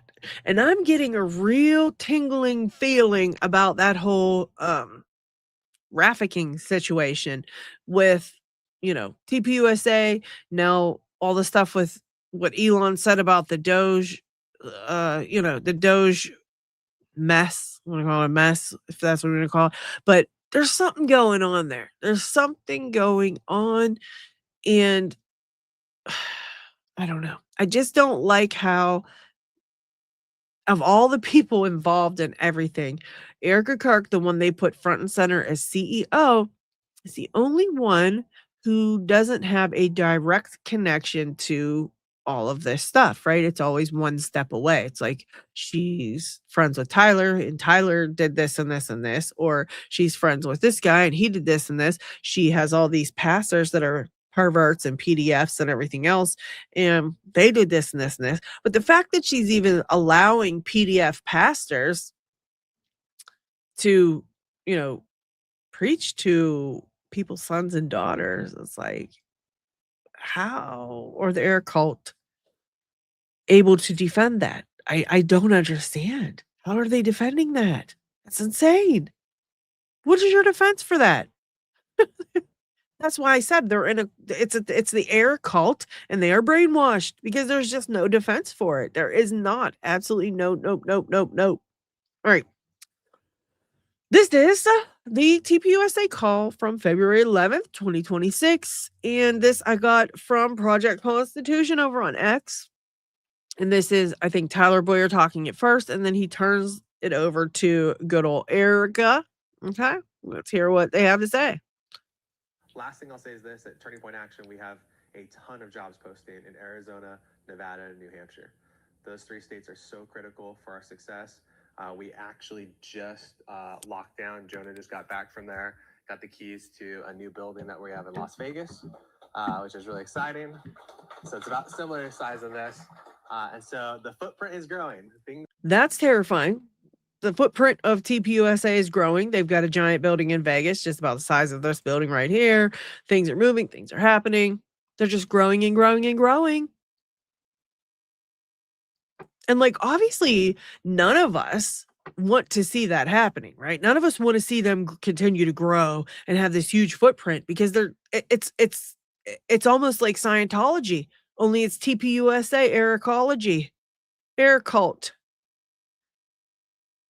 It's insane. So anyways, as their footprint is growing, Things are moving, things are happening, but we're gonna need 1,000 more people in this room. they're always greedy for more. They're always so greedy for more. He's like, we're doing great. Things are amazing. Things are being shaken up. We're moving. We're shaking. Our footprint's growing, but we need more people. We need like 1,000 more people in this room. We need more. And that right there should show you that, and she always in her speeches, we got to stay modest. We're going to stay modest. We're going to stay humble. We're going to stay humble. Like, this isn't humble. This isn't humble at all. You saying you're going to stay humble doesn't mean you actually stayed humble. And it doesn't mean that you are staying humble, because you're absolutely not. They just always want more. And it's a huge red flag. It's a huge red flag. This time next year to win across the country and set ourselves up for the future. So get excited about that. And without further ado, go ahead and hand off the microphone here to the wonderful Erica Kirk. Woo, the wonderful Erica Kirk. Are you ready? Are you guys ready? Calm down. Like, calm down, everybody. We're gonna hear it. Calm down. Hi, everyone. I know it's not usually normal to have everyone brought together, but I wanted to do that for a multitude of reasons. One, Wait. Why not? I thought you guys were like family. I thought you were like super close, like family. You're not together with your family? You don't get together with your family? Well, like, what? What? Huh. Interesting. being, I want to say something very personal. Let me stop you right there, you bride of Chucky bitch. So this is another one of her tactics, guys. If you notice, she's continuously, when she wants to try to get close to people and she wants to make people feel special, she's like, you know what, guys, listen, I really want to tell you something super personal. It's something really near and dear to my heart. I've never told anybody, but I trust you and I love you so much that I want to tell you this very personal, private, personal thing. It's very close to my heart. You're the only one I would want to tell. You're so close. You're my family. It's a way to kind of make people think that they are, it kind of links you to that person, right? It like opens that door a little bit, right?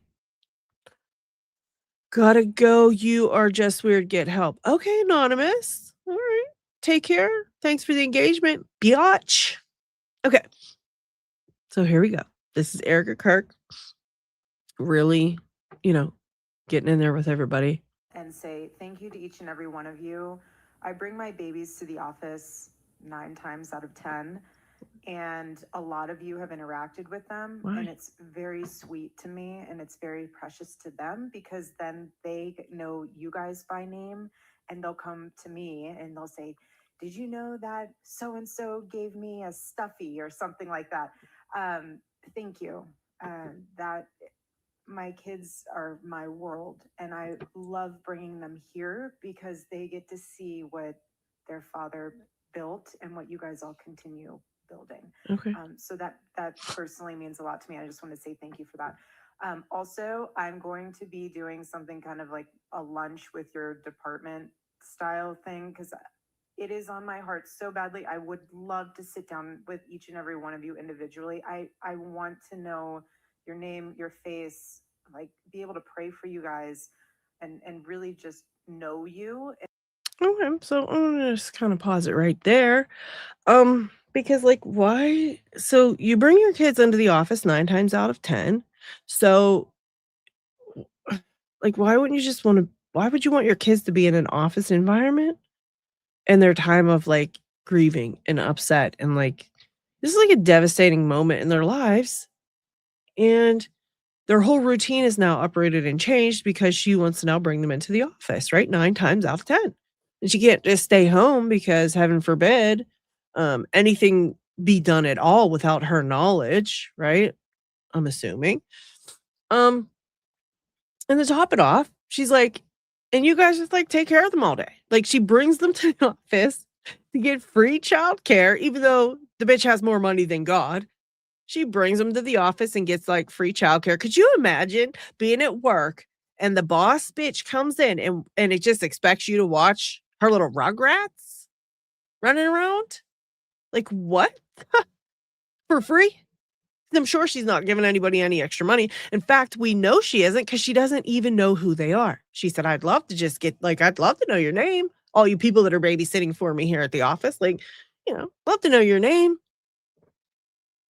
Love to know who the hell you are. Why would you allow your little toddler children to be anywhere near anybody you don't know? Dude, let me tell you something. When my son was that little, do you know how many people he was around that I didn't know their names of? 0. Not a single one. He was never alone with anybody unless, it was me or his father. He was never alone with anybody. I would never leave my kid just to gallivant around in the office with people I don't know. It just shows how much she just, I'm sorry, but that just does not show me that you love your children and you have their best interests at heart. It doesn't. It shows the opposite, actually, in my opinion. I just find it disturbing. I would never. I mean, the janitor could just come and take one of her kids. I could just see her there, like, at the end of the day, you know what I mean? Hey, what's your name over there? Susie. Susie, have you seen the 2 kids? Janie and, wait, Stacy, what's the other kid's name? Tom. Janie and Tom? Oh, wait, Todd, Janie and Todd, my 2 kids. Yeah, have you seen them? Can you grab them? Oh, they're up on 5. Can you grab them for me and bring them down? Just put them in the car. I'll be down in a little bit. Like what? Yeah, unless they're not her kids. Right. Or unless she's some type of person that doesn't get attached to anything, even small children,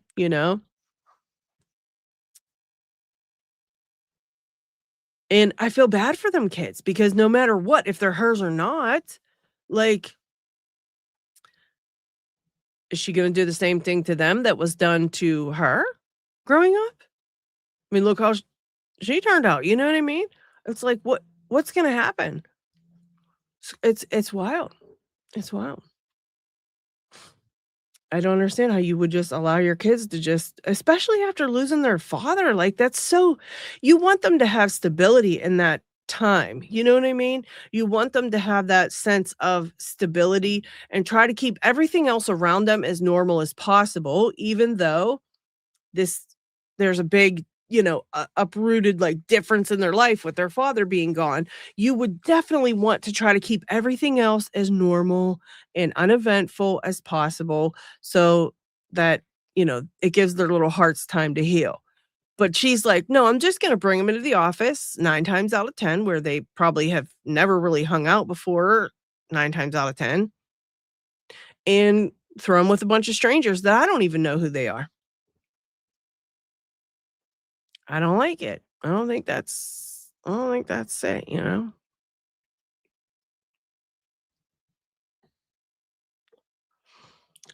Oh, we got a couple air cults in here and a couple dickheads. Welcome in, dickheads. Thanks for joining the show and thanks for the engagement. All right. Let's see, what else have we got? Okay. And these are just people that are like, there was a whole thing unfolding with text messages. They're just arguing over text messages now. You know what I mean? And who said this and who said that? What did Charlie say? And what did this say? And what did that say? And it's just, I don't know. It's just a thing where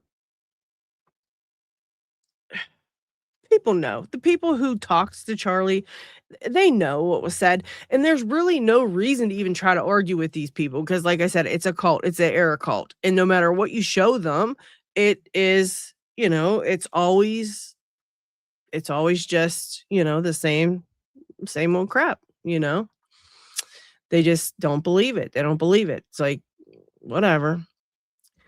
So moving on, we've got a performance, a couple of performances actually. This is just to, kick off to close out the day. I think you guys will like it. It's pretty funny. A couple performances by Donald Trump's faith advisor. Now listen, I can understand being the president of the United States is probably very stressful. You probably do have some lapses in your faith. You probably do need a faith advisor from time to time to kind of bring your spirits up and advise you, I guess, on faith. I mean, I don't know why one would need a faith advisor, but here we are with Paula White, and they said she's performing an exorcism, not in a horror movie, not on late night cable, in real life. And people wonder why the rest of the world thinks American politics has completely gone off the rails. And here we have it. Let's take a listen to this little exorcism. I'm excited. Are you guys excited about this? Let's see if we can exorcise these demons out of my chat. We have weak arguments against Erica Kirk, guys. They're so weak. Like ass trafficking? That's so weak. Weak. Oh my God. Trolls are hilarious. I love some trolls, man. I'm so happy we get some over here. I never get these trolls on the other channel. I love them. Thank you guys. Thank you to all the trolls out there. You know what? I am going to change the comment section to, you know how when you first tune in and there's like a little community guidelines? I'm going to be my own community guideline for trolls. I'm just going to let them know if they come here, they're getting trolled right back. We're not polite to trolls. And guys, feel free, anybody in chat, you go ahead and feel free to attack any troll you want. It's a free for all over here. If they come over and troll us, feel free to just go hard. You have my permission. I'm not going to throw you out for telling them your mama. And, all the other fun stuff we get to do. Deb Daisy knows the drill. G Keyman knows the drill. Quite a few of you guys know the drill. You know the troll drill by now. All right, let's watch this shit show. Paula White performing an exorcism. Drum roll, please. Just kidding. Here we go. And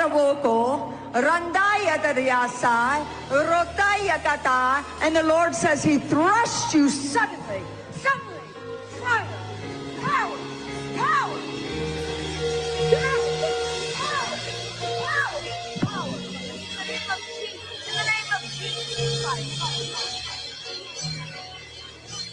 Oh my God, hold on. Let it be unlocked. Let it be unlocked. Let it be unlocked. Let the prophetic be unlocked. Let it be unlocked. Let it be unlocked. Let it be unlocked. Let it walk. This bitch is nuts. Holy crap.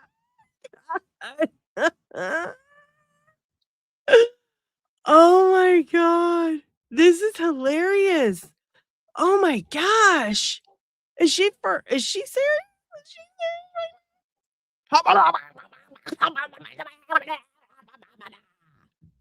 What? Lord have mercy. Yeah, it's like we're becoming the laughing stock. We really are. These other countries got to be cracking up at us. If I was from another country looking in, I would be making fun of us so bad. I really would. I'd be like, look at this. Look at this shit show. This was the perfect video for the shit show. It totally was. I have a couple other ones, and I just wanted to show you the power, the hunger for money out of these people is outrageous. Yeah, outrageous. I got a couple more here. Let's see. Come on. Oh, we watched this already. Oh, also very quickly, guys, I just want to kind of give you guys a little bit of an argument here. So every time we hear Ben Shapiro on some type of show or anywhere, I mean, all these guys, their defense is you should not be attacking Erica Kirk. Why? Because she's a grieving widow. She's grieving her husband, for God's sakes. Leave her alone. This is unfair. It's rude. It's wrong. And, if you are out here picking on her, you're a demon and you're evil and you're a piece of trash. Okay? That's what their argument is. So I would like to counter that argument with this.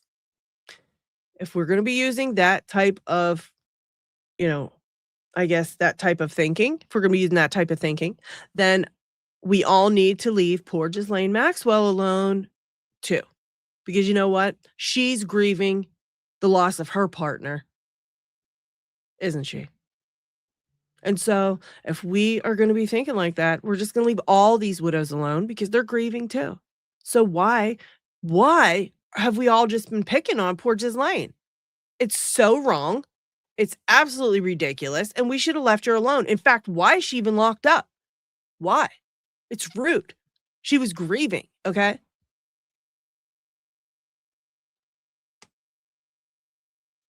Yeah. That sounds retarded, doesn't it? It sounds very retarded. That's because it is. That's because it's so super retarded. And I'm sick of that. I'm sick of that argument. It's the biggest argument that they give us anymore. And I'm sick of it. And so feel free to go ahead and use that. When anybody says it to you next time, you go ahead and use that. Because it's the same exact way of thinking. And if it works for, if it holds true for Erica, then it holds true for Ghislaine just as much. And, maybe that'll shed some light on how ridiculous it is. Okay. And this is just Jenny laughing. Jenny's one of my favorites. She's if you guys are over on X, I definitely recommend following Jenny Robinson. She is hilarious and I just absolutely love her so very much.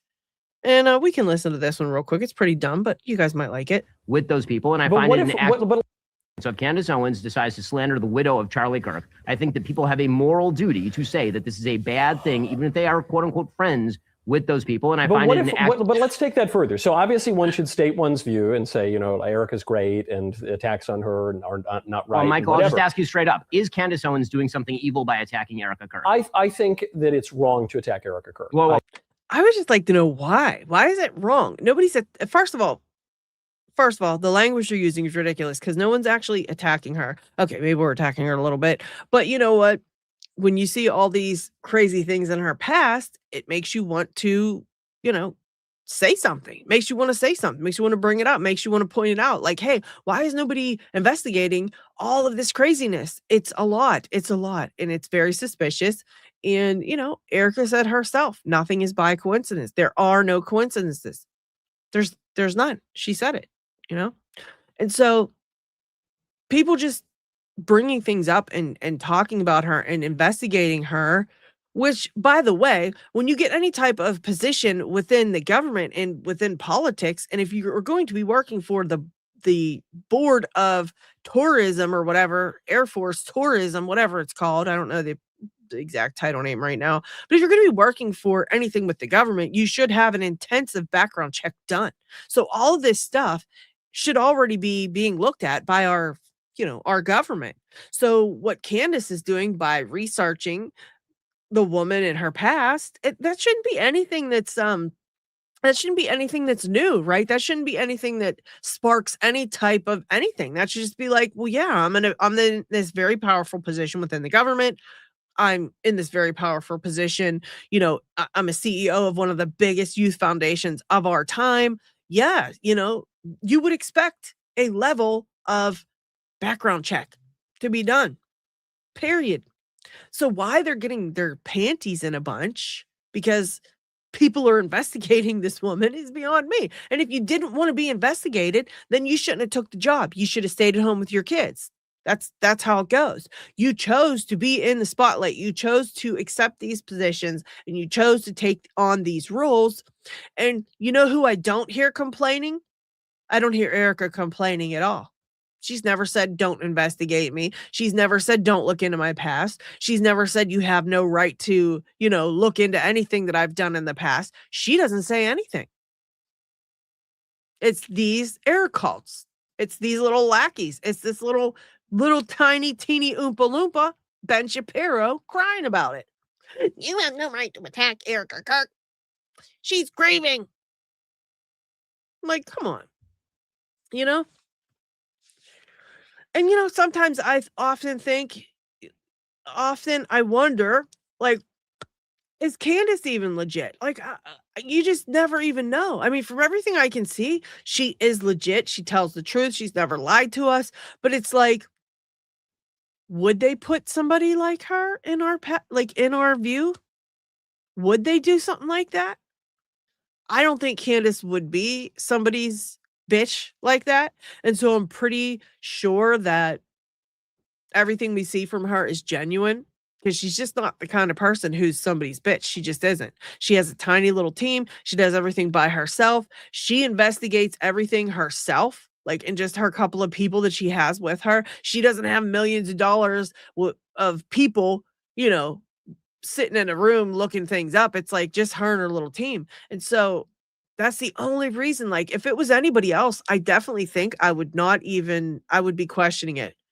But it's like, I could see the government doing something like that, though. I could see them doing something like that. So I wonder who out there is the one that they've got doing that. 'Cause I don't think it's Candace. I don't think it is. I can't see her being someone's bitch. But these guys here are all somebody's bitch. And it's like they come out here and they're proud to be someone's bitch. And it's terrible. It's terrible. But yeah, attacking them, it's not right. Well, no, say the sentence with her No, name in it. I'm not going to dance I know like you a won't. puppet for the podcast. You don't have to dance like a puppet, but you are counterproductive. dancing pretty quickly. I mean, there's a lot of tap dancing happening. I don't think there's any tap dancing. Even if you aren't. You know what? He's right. He's like, no, I'm not going to dance like a puppet for the podcast wars. I'm not doing it. It's cracks me up when people think they're like, you work for them. It's hilarious. Nobody works for Ben. This dude doesn't work for Ben. He's not going to do what he says. Say your name. Why? Didn't Candace say that's part of like some type of spell that they do or something? Like if they say the name, it like invokes more something to the spell or something like that. And like we laugh and think that these spells that they do and all these weird rituals and things, like you cannot just completely ignore that stuff anymore. You can't do it. We just read a ton of different things in the Jeffrey E files. These people are practicing this stuff. And if you don't know what it is and you don't know your enemy, you are never going to win. You just aren't. You're not going to win. So you have to take all this stuff into account, and you have to take all this stuff, at its face value. Yeah, he does need more eyebrows. He does need some more eyebrows. Did you see the one where they were like this big? That was insane. I can't believe it. I don't know. How do they grow? I don't know how they grow like that. I wish I had that one. I wish I had that clip. That was hilarious. They were like literally, it had to have been at least 1.5 inches.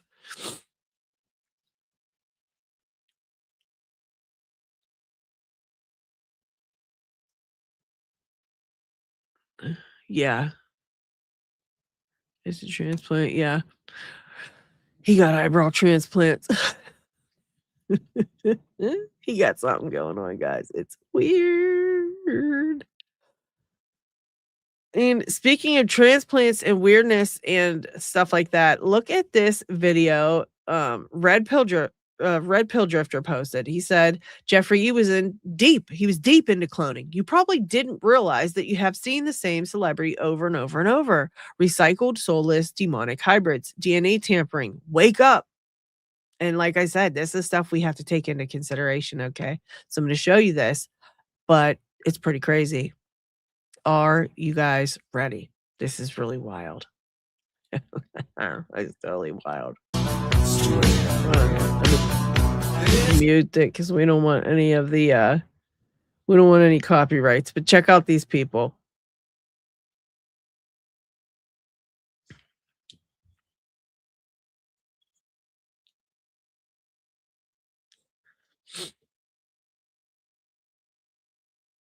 These people are like spitting images. Look at that. It's wild.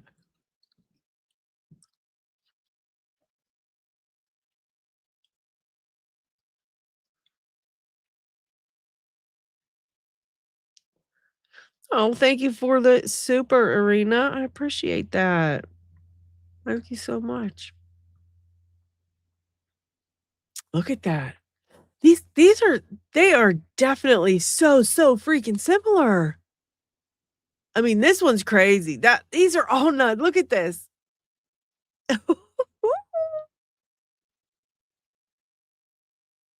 Yeah, look at these two. Like every one of them. Look at that. That's insane. They look almost like they could be twins. Oh my gosh, it just doesn't end. Wow. Now this one's pretty crazy to me. Richard Dawkins versus Emma Watson. Do you see the similarities in these two? That's wild. That's wild to me, guys. So wild. I had to show you this one. It's pretty crazy. Whew. Some of them just out of this world. But these two, their faces, I mean, that's like, and that's what I see with Erica Kirk and JD Vance. If you look at them side by side, they look just like this. It's the same type of thing. Same type of thing. This is another one of that Lulu. Oh, wait. And her personal pastor with her second ex-husband delivering a sermon on the importance of including corn in your marriage. Okay, in case you didn't know. She's extremely checker past. You know, I have a question for you guys. Do you guys know how people become pastors? Do you just like, is there something you have to do? You don't have to be like ordained, right? Do you go to school for it? What is it? Let me see if we can Google it. Does anybody know on the fly though?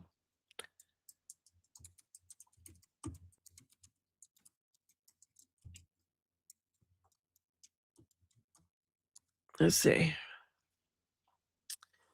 Requires a combination of spiritual calling, formal education, often a bachelor's or master's of divinity, and denomination-specific ordination.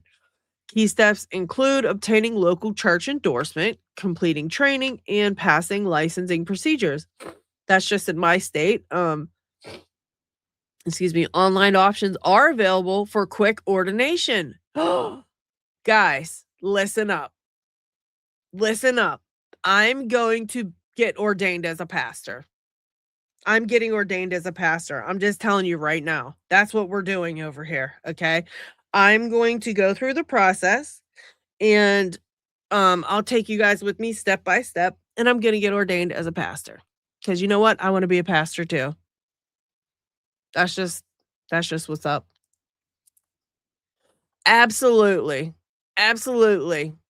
Yep. I'm going to do it. Oh yeah. No, I'm doing it. I'm totally doing it. And then when they have something to say, I say, hey, I'm a pastor. What? I'm a pastor. What? Please. Exactly. Exactly. I want to see how just completely and totally like any old person can just go be a pastor. That's what I want to prove. I just want to prove that, you know, even if you just want to be, you know, even if you're just a creepy old PDF who really is fake, you could actually go be a pastor. Because that's what they're out here doing. I don't know how these people are becoming pastors.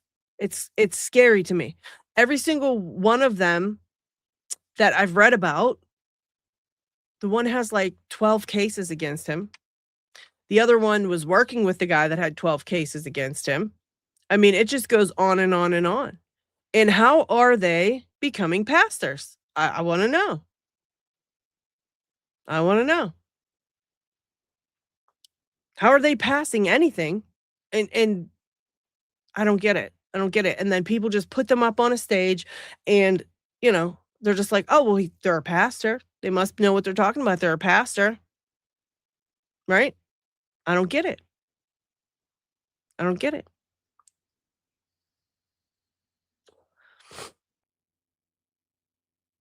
Yeah, I mean, I think a lot of people get ordained to do weddings. You know, there's people who get ordained to do weddings. Are those pastors? Or do they call themselves pastors? I'm not sure how it works.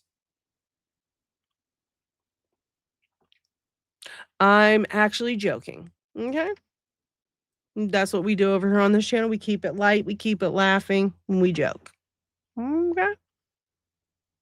But I do want to know. I do want to know what you have to do, how difficult it is to become a pastor. I imagine not, because I do know, like, there are people that get ordained to be able to marry people, you know?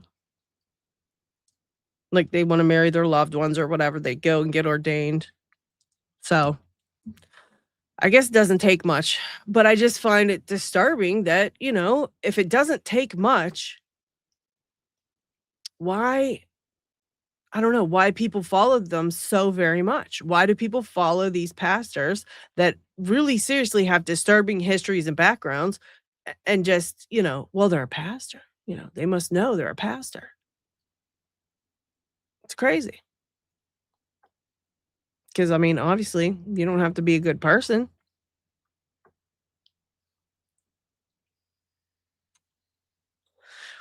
Yeah, don't trust any of them either. But it teaches you a lot that you might not know about the hidden symbolism. Yeah, because I mean, I watched early on in the channel, I watched this young woman went to one of those TPUSA events, and the pastor was like bashing everybody, and the stuff he was saying was outrageous. It was like, how is this in any way Christian? The words that he was saying were terrible. And then he came out and bashed the young girl who just really had a great argument as to why she didn't like that sermon. You know, she was just like, this is what it felt like. This is how I felt. I didn't care for it, etc. And then the pastor literally came out and bashed this young girl too, who was very, like, you could tell the girl was such a really good person. She was so sweet and so kind and very well spoken. And she was just expressing her opinion to her, you know, social media followers. And that pastor literally ripped her apart. It was insane.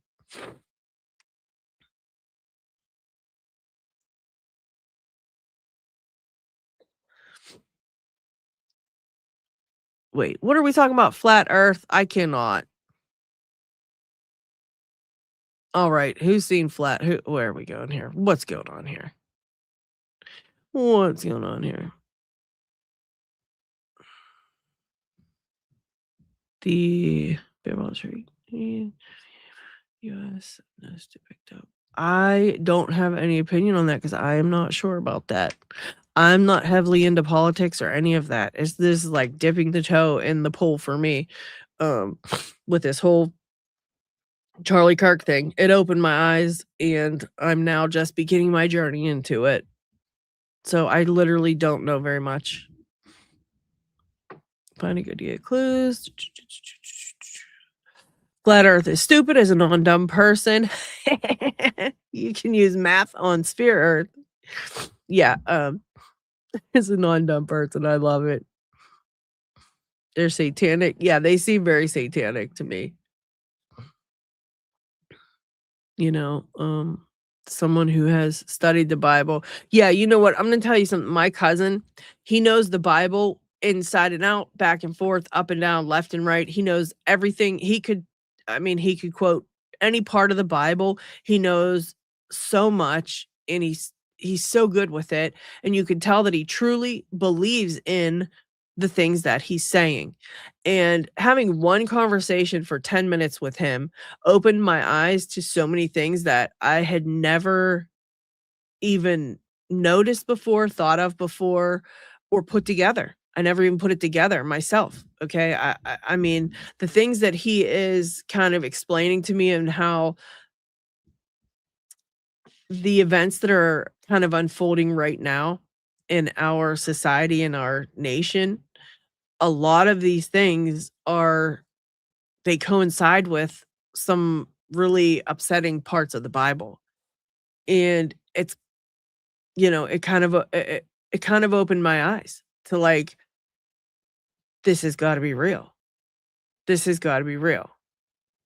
And to me, somebody that could take someone who isn't very religious, myself, and make me, you know, open my eyes and say, what I need to start, you know, I need to start taking this seriously. I need to start learning some things. I need to start, you know, working on my faith. That's a huge deal. That's a huge deal. And I can tell you that none of those people I have seen walking the stage on any of those Turning Point USA events have even, they made me feel the opposite. to be honest. When I watched them, I laughed and I'm like, this is Christianity? No, thank you. I don't want no parts of it. This is disgusting. This is disgraceful, you know? So to me, it's like, that's the proof I have. That's the proof I needed. That was my proof that they are full of ish because, you know, I know someone who isn't, and they turned my whole mentality around. They turned my whole mentality around. Yeah. Yeah. And so it's like, when you compare the two, you can see who's actually believes in this stuff. My cousin, who is one of the biggest believers I know, never sounds like, when he tells me about all this stuff, it's like,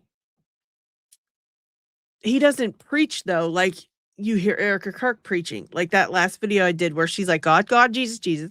Or no, sorry, she never says Jesus. She is God, God. God is good. God is great. You know, look at the gospel, read the Bible, Bible, Bible, Bible, God, God, God. Like that many times in a speech, in a 15-minute speech.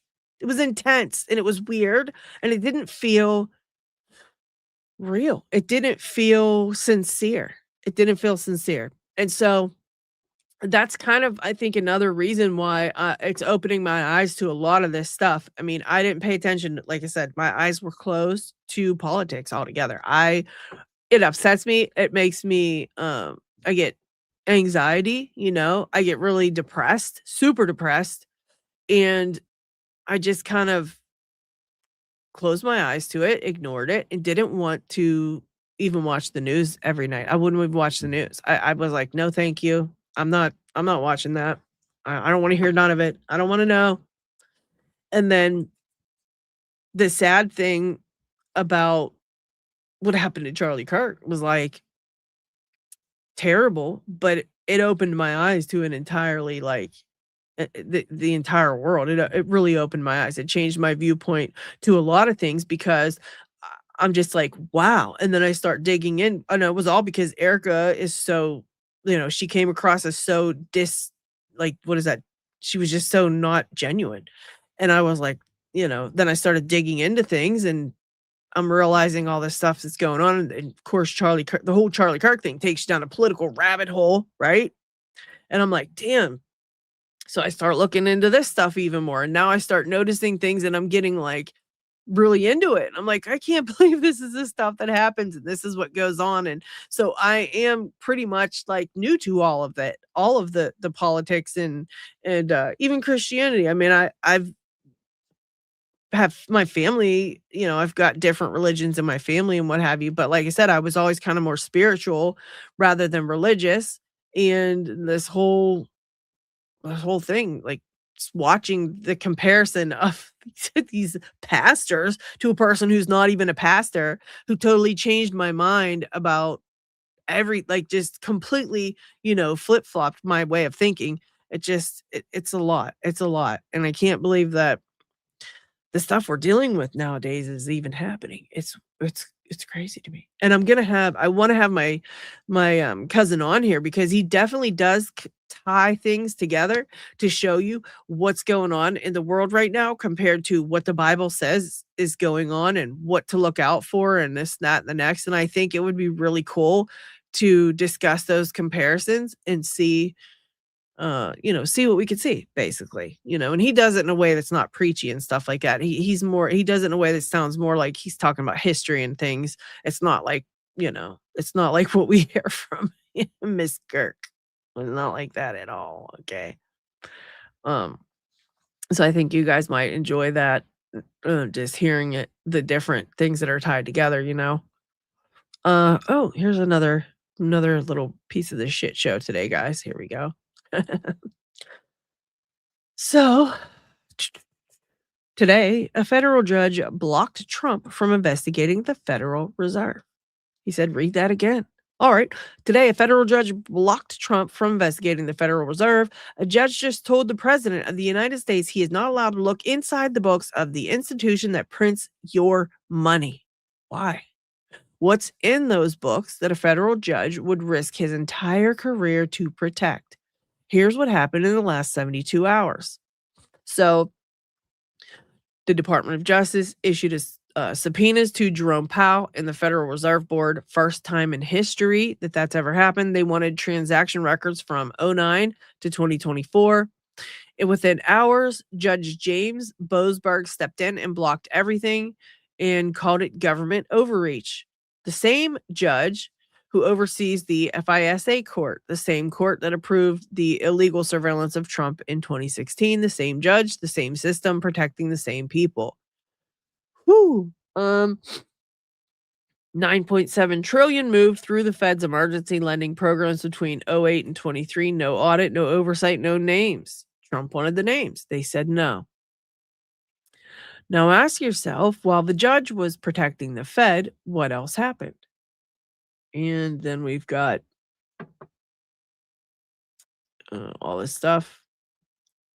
They're trying to say, is it a coincidence? You know, they're saying 2,200 Marines deployed to the Middle East, 9 drone strikes, 50,000 troops now in the region.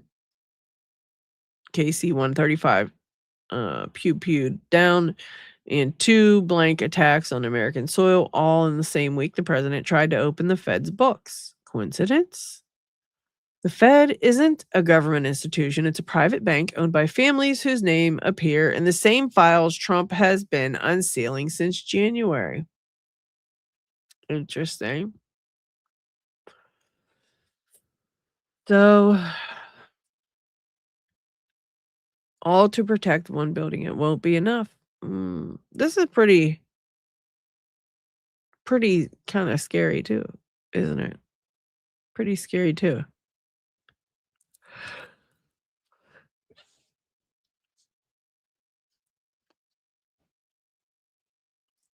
I mean, is he going to be able to look into it or what? They blocked the subpoenas, deactivated, Yeah, I don't know. I don't know what that means for us guys, but I don't know.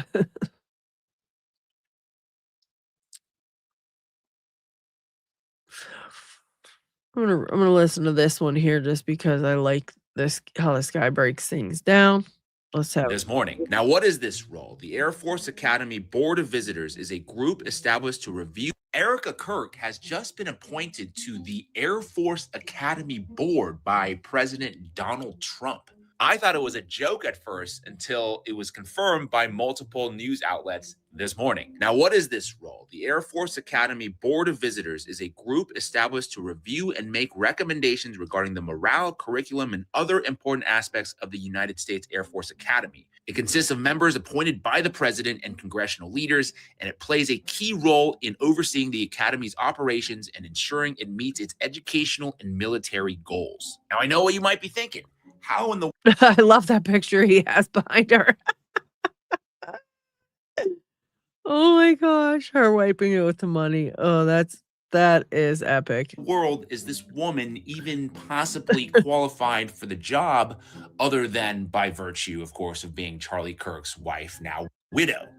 Well, I myself have a theory on that, as some of you guys may know. I call that gizmosis. All right, that's how she's qualified. She has inherited all of Charlie's traits through a special phenomenon called gizmosis, and only someone like Erica is capable of it. Don't be jealous. Don't be haters.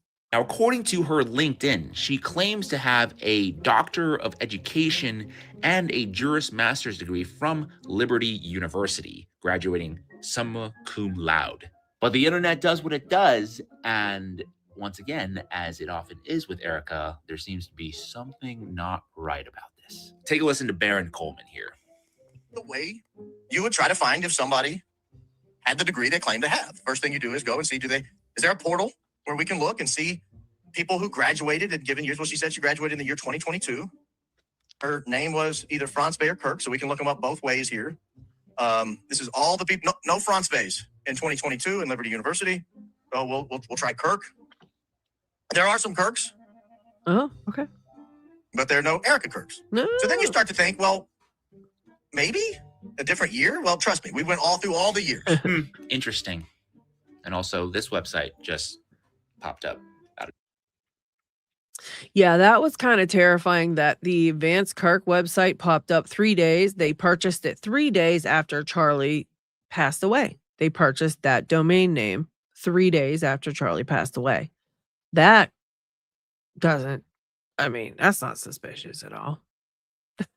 Like, that's wild to me. And also, I would be embarrassed if I put like my college education on LinkedIn and then it was fake and everybody went and looked and, you know, debunked it and then I took it down. I'd be embarrassed, but people are saying that's what happened. They saw it up there. They saw her education listed there. Then, you know, once Baron Coleman did some digging and found out that was impossible because they didn't offer that degree at that time in that, you know, college or whatever, university. And then once he looked, and debunked it, they just removed it. They just took it down. They were like, oh, never mind. I won't say that. And people, the air cult's ignoring it. They're ignoring it. They're like, we didn't see that. We don't care. People make mistakes about their degrees all the time. Shut up. It's fine. Who cares? It's like, they just like one thing after another. And then they go, and then they come with like, well, what proof? What proof are you actually showing? You guys don't have proof of anything. It's like, what's that? What do you call that? That's not proof of the fact that she put it up there. It was a lie and she took it down. That's proof right there. I mean, they try to entangle the fact that we have questions about Erica Kirk with saying that we believe that she unalived her husband. Now, listen, I'm not saying anything to that effect. I don't know.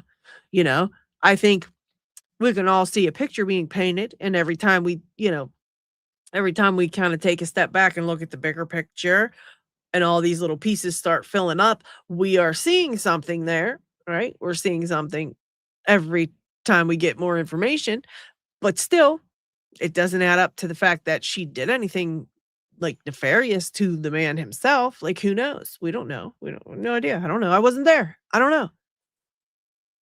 So I never said that. I've never once said I think she did something. I said, you know, if my husband acts like that after I pass away, then lock him up because I think he did it. But I never claimed she did. You know, you have to be very careful when you're claiming those types of claims and saying those types of things. So I never say that stuff. I'm not saying it's impossible. I'm not saying it's possible. I don't know. But, dude, it looks suspicious. She just looks suspicious. And all the weird things she's doing, they just don't add up. They just, it's strange. Okay. And I don't know. I just don't know. I know she looks really suspicious and she's just, you know, it ain't looking good. That's all I can say. I don't know. I just don't understand why you would make such a big deal to try to, like, I don't know why you would make a big deal to confirm, like, to make people think you're grieving if you're not grieving. If you had nothing to do with it, like everybody says, then why make all this fake grief? It makes no sense. Like, just say, like, you know what? You guys know I had nothing to do with it, but I'm cool. The dude, I didn't care for him too much. You know, we fought. We were getting a divorce. We didn't like each other. I'm over it. I'm moving on. I want to do my thing. Admit it. It's just strange that that she just like denies everything. And it's just a weird front to put up if she, you know, had nothing to do with anything. It's a weird front to put up. I don't know. It's just like pointless. So this is some good news out of like the last week. Okay. I would have to say this one I'm about to show you is some pretty good news. All right. I'm pretty excited about this, as well. I think you guys will be too. Let's have a look here. Okay. This is from Josh Dunlap, and he says Pam Bondi and the FBI are reportedly constructing significant cases against current members of Congress and federal agencies based on criminal evidence uncovered by Doge. And let me tell you something. This just makes my little heart sing. I love it. I love it because these members of Congress just really think that they can, you know, get away with everything, do whatever they want, take our tax money and give it to illegal aliens. We could go on and on about this. And then they sit there and tell me something. Then they sit there and post on X like, let me be clear. I'm not voting for the SAVE Act because like, no, bitch, no, you work for us. And they just forget it. They forget it. And so something like this, I think will maybe help them to remember who it is they work for. So let's have a listen and all kind of like, rejoice together because bitches are about to go down. And I can't. I'm here for it. I'm just here for it. I'm here for it. This is a Fox News alert. Saturday in America continuing to track fraud allegations all across the country.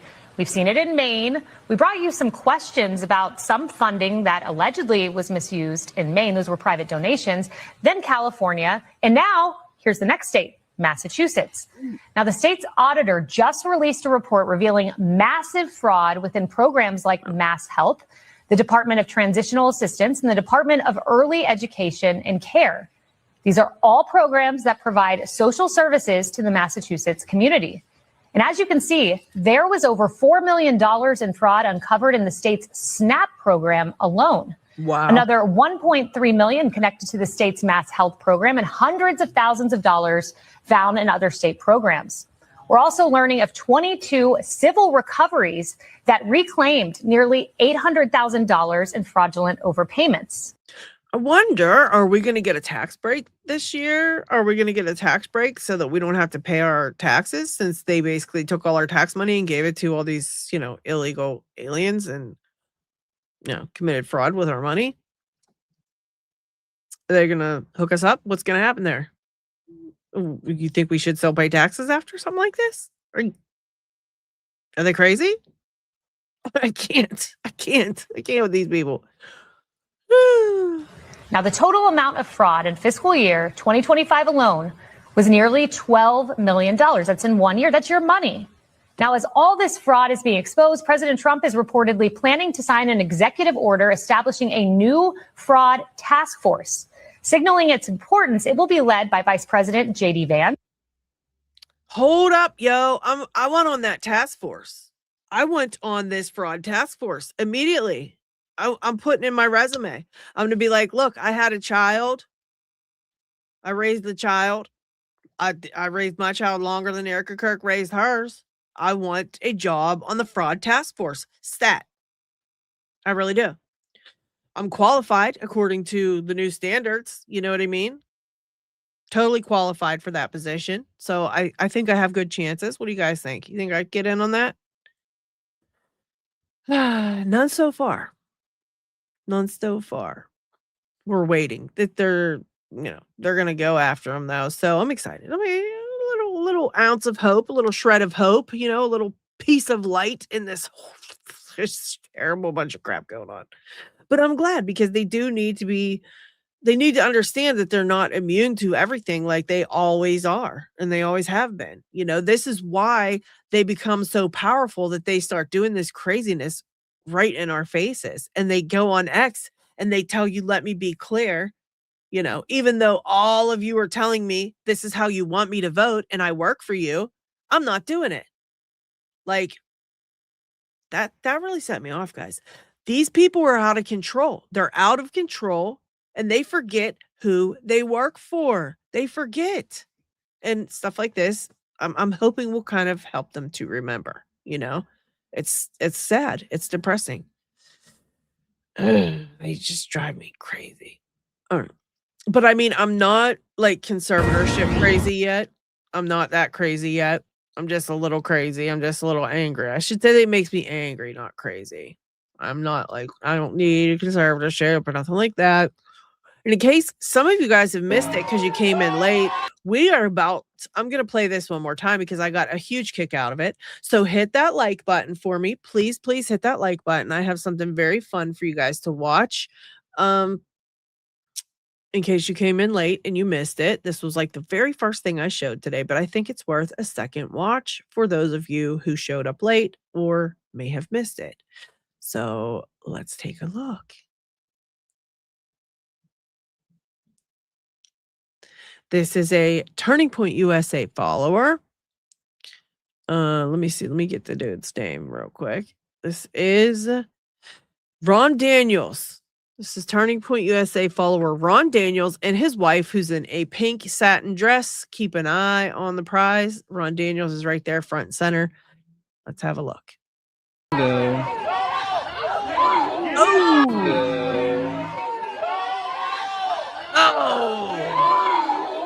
That's right. He just bitch slapped that kid. Hey, damn. Oh! Oh my God.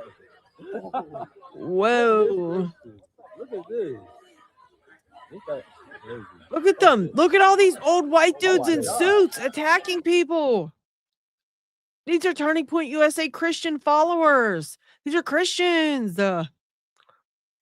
This is that's a very Christian thing to do, guys. In case you didn't know, this is the new Christian. This is what new Christian looks like. This is new Christian. I call it new Christian because I never seen any other Christians doing this. Just these new ones, right? Just these new ones. Look at how the rest of this unfolded. Look at the pink satin dress lady. I don't know if she already pushed down the person she pushed down. I think she did, but she's standing right there. I wish I could see closer. I wish we had a closer view or a better video on this. I can't see her. She's hidden behind people, but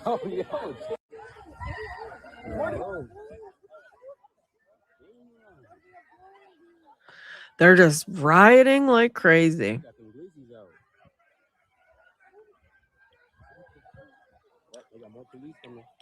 Fake Christians, my goodness, I don't know. Looks like the kid threw first punch. Yeah, it sure did. It sure did. Let's take a look at that again.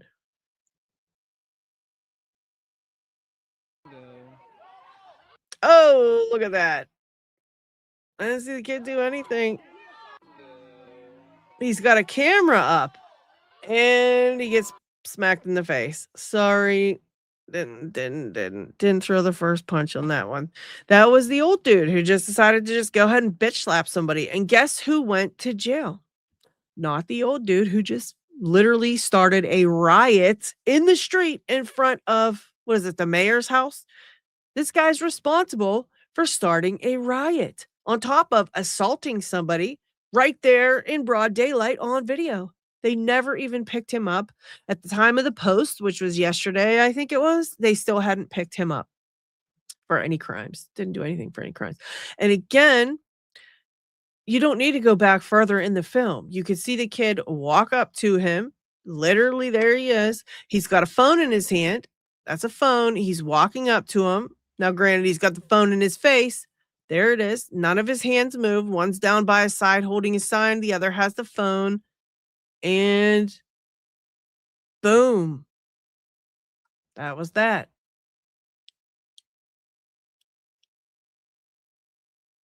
Danny, yes, I do lives. I love doing lives. I hadn't been able to for like the last, I don't know, month or so. My mom's really sick and I've been taking care of her and it's just been a lot of stuff going on. And I've been like, it was all I could do to get out some videos for you guys and keep up to date on all the stuff going on. So I've been mainly focusing on that. Really would love to do more live streaming because I have the best time. You guys are so much fun. And yeah, I just get a kick out of it. We get all these good trolls. I mean, we just have a blast. I don't know about you guys, but I'm having a blast. You guys are the best. And so yeah. So I plan to be doing some more live streaming for sure. Any other lies you want to spread? Yes, you seem like a really nice person. That's the next lie I want to spread. You seem like a really nice person. Super amazing. That you know what? Just get out. Just leave. I'm not dealing with no air cult bullshit. Okay, the film doesn't go back any further. You can literally see the kid walk up to him with his phone and the guy smacks him across the face. We're not playing that. Okay, we're not stupid. Just get on out of here. I'm over it. Not wasting our time. So this is what I'm talking about. This is what I'm talking about. The people that just literally, you're showing them a video. No, it's wrong. Go back. There's obviously the kid must like punch the shit out of him first, right? While he's standing there. I can't just, oh my God. Anyway, it's a shit show. Even in the audience, it's a shit show. I'm a nice person. Well, you know what? I've asked you to get out because we don't want you here. You seem like a weirdo. How am I lying? I literally have told no lies. So both of you freaks. Actually, no, you know what? Stay here and keep insulting us because, you know, it's engagement. I love it. Thank you. Anyways, I think that was all I really had for you guys. We looked at the cloning. We just got all kind of crazy stuff going on over there today. All right. Yeah, I'm happy about that. We had these are the text messages, which I think are kind of just boring and stupid. Like, okay, they texted each other back and forth. This was Charlie just verifying that he spent 2 days at the White House trying to persuade the president not to initiate a war. We kind of knew about that already. Oh yeah. And I don't know if you guys saw this, but Hans posted, so let me get this straight. All's fair with love, or I'm sorry, all's fair with Kim Kardashian flops in the ratings, yet it gets endless publicity from Hulu, but they won't reboot a classic like Buffy the Vampire Slayer. This is how you know television is being bought and paid for. Sorry, sorry, Sarah, you deserve better. Let's listen to what she says. Unfortunately. Let me turn it up pretty good here. So I am really sad to have to share this, but I wanted you all to hear it from me. Unfortunately, Hulu has decided not to move forward with Buffy New Sunnydale. I want to thank Chloe Zhao because I never thought I would find myself back in Buffy's stylish yet affordable boots. And thanks to Chloe, I was reminded how much I love her and how much she means not only to me, but to all of you. So I am really sad. I'm sorry, but she looks freaking gorgeous. She looks gorgeous. She doesn't even look like she's had work done or anything. Does she? I mean, she looks really good. But I'm kind of bummed. I'm kind of really bummed about this. I would have loved to seen a Buffy the Vampire Slayer reboot. That would have been so cool. Could you imagine? This is why TV sucks nowadays. This is why this is why YouTube is so popular and people watch this instead because A, it's free, and B, they do stuff like this. They're like, oh, Kim Kardashian's new series that really tanked in the ratings. We're just going to continue to, publicize that and talk about that and promote it and do all this. But, this is sad. I'm really bummed about this. I do have to say though, I did watch that All's Fair. I watched the whole thing. And it was kind of like, meh. I don't know. It was kind of all right, but it wasn't like fantastic. And I got to say, Kim was not too bad of an actress for being literally not an actress. She did all right. But I love Glenn Close. She was in it. Who else was in it? Oh, that girl who played in what's that one? I can't remember. Anyways, yeah, there's a couple really good actresses that are actually in that All's Fair. So those guys were really good. But it kind of bums me out about Buffy. It's like sad.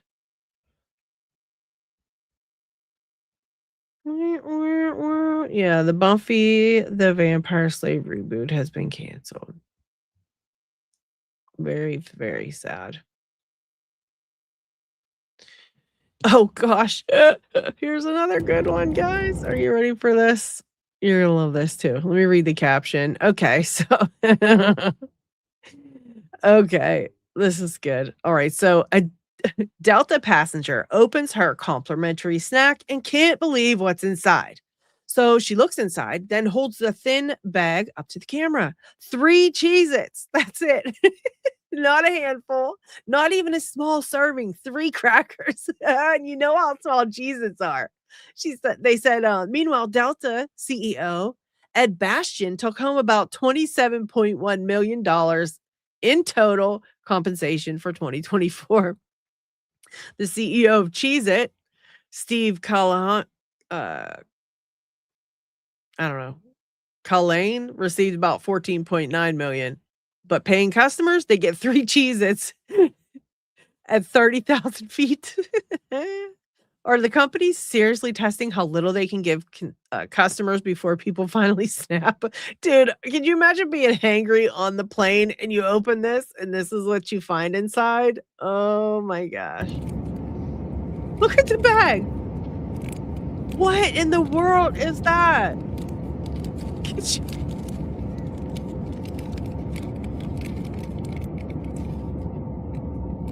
I think that had to have been, that has to be fake. There has to have been like, somebody had to have rigged that. That can't, because first of all, the bag's completely flat. Wouldn't there be some air in the bag? Yeah. You know what, Holly, you're right. Kim is a nun compared to Erica. 100%. 100%. 100%. Yeah. Wouldn't there be some air in the bag here of the Cheez-Its? They're too flat, in my opinion. It looks too flat, like somebody actually took some stuff out of it. And then, see what I mean? That's too flat. I think there would have been some air in the bag. Yeah, show the weight of the bag. Yeah, them Cheez-Its are expensive. Yeah. I don't know. I think this might be fake. But I can see them doing stuff like this. You know what I mean? This is exactly what's going on nowadays. The serving sizes are getting smaller and smaller and smaller, and the prices are getting larger and larger and larger. Now they're making fake meat. It's just a whole shit show. No, just like today, shit show. Shit show Sunday. Say that 5 times real fast. Shit show Sunday. I know I couldn't say it 5 times real fast, but that was the Cheez-Its. That was the Cheez-Its. And yeah, that was Elon Musk, Thomas Massey. Yeah, we definitely, I think. Let's see.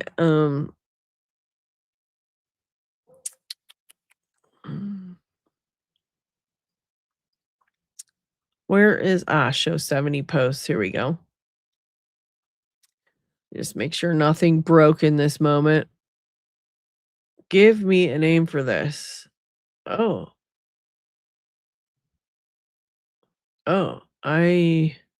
anybody? Anybody know what that is? I don't know. Anyways, I don't think anything's broke in the last little bit. But yeah, I had a blast with you guys. You guys are totally amazing. Make sure that you hit the like button because you definitely want to like this video. I mean, it was amazing. We had a blast. And also make sure you're subscribed. And if you are subscribed, when you go back over to where you subscribed, click on it and make sure that you ring the bell for all notifications, because otherwise you probably won't get alerted to if I go live. You know what I mean? I don't know how long it takes to get. I know a lot of you guys ended up kind of bummed out because you kind of got here late, but it's guaranteed it's just a YouTube thing. They didn't probably alert you in time or whatever. But if you make sure that you ring the bell, it should alert you the next time I put the screen up like ahead. I try to put it up a little bit ahead of time so that you guys can get a little bit of a notice. But if you don't have the bell on, it literally won't tell you until I actually start. And then by then, sometimes then you don't see that either till late. So just make sure that the bell is rung and you set all your notifications to all. All right. Make sure you hit that thumbs up because it really helps out so very much. And if you are here and you liked the live stream and you had a great time, please subscribe. And I will see you guys on the next one. I'm going to try to, get another live going this week, someday, maybe Tuesday. You guys think Tuesday's a good day? I think I'm going to try Tuesday. So keep an ear out for that. And Yeah, I appreciate y'all so very much. I love y'all so very, very much. Thank you for hanging out with me. And I will see you guys on the next one.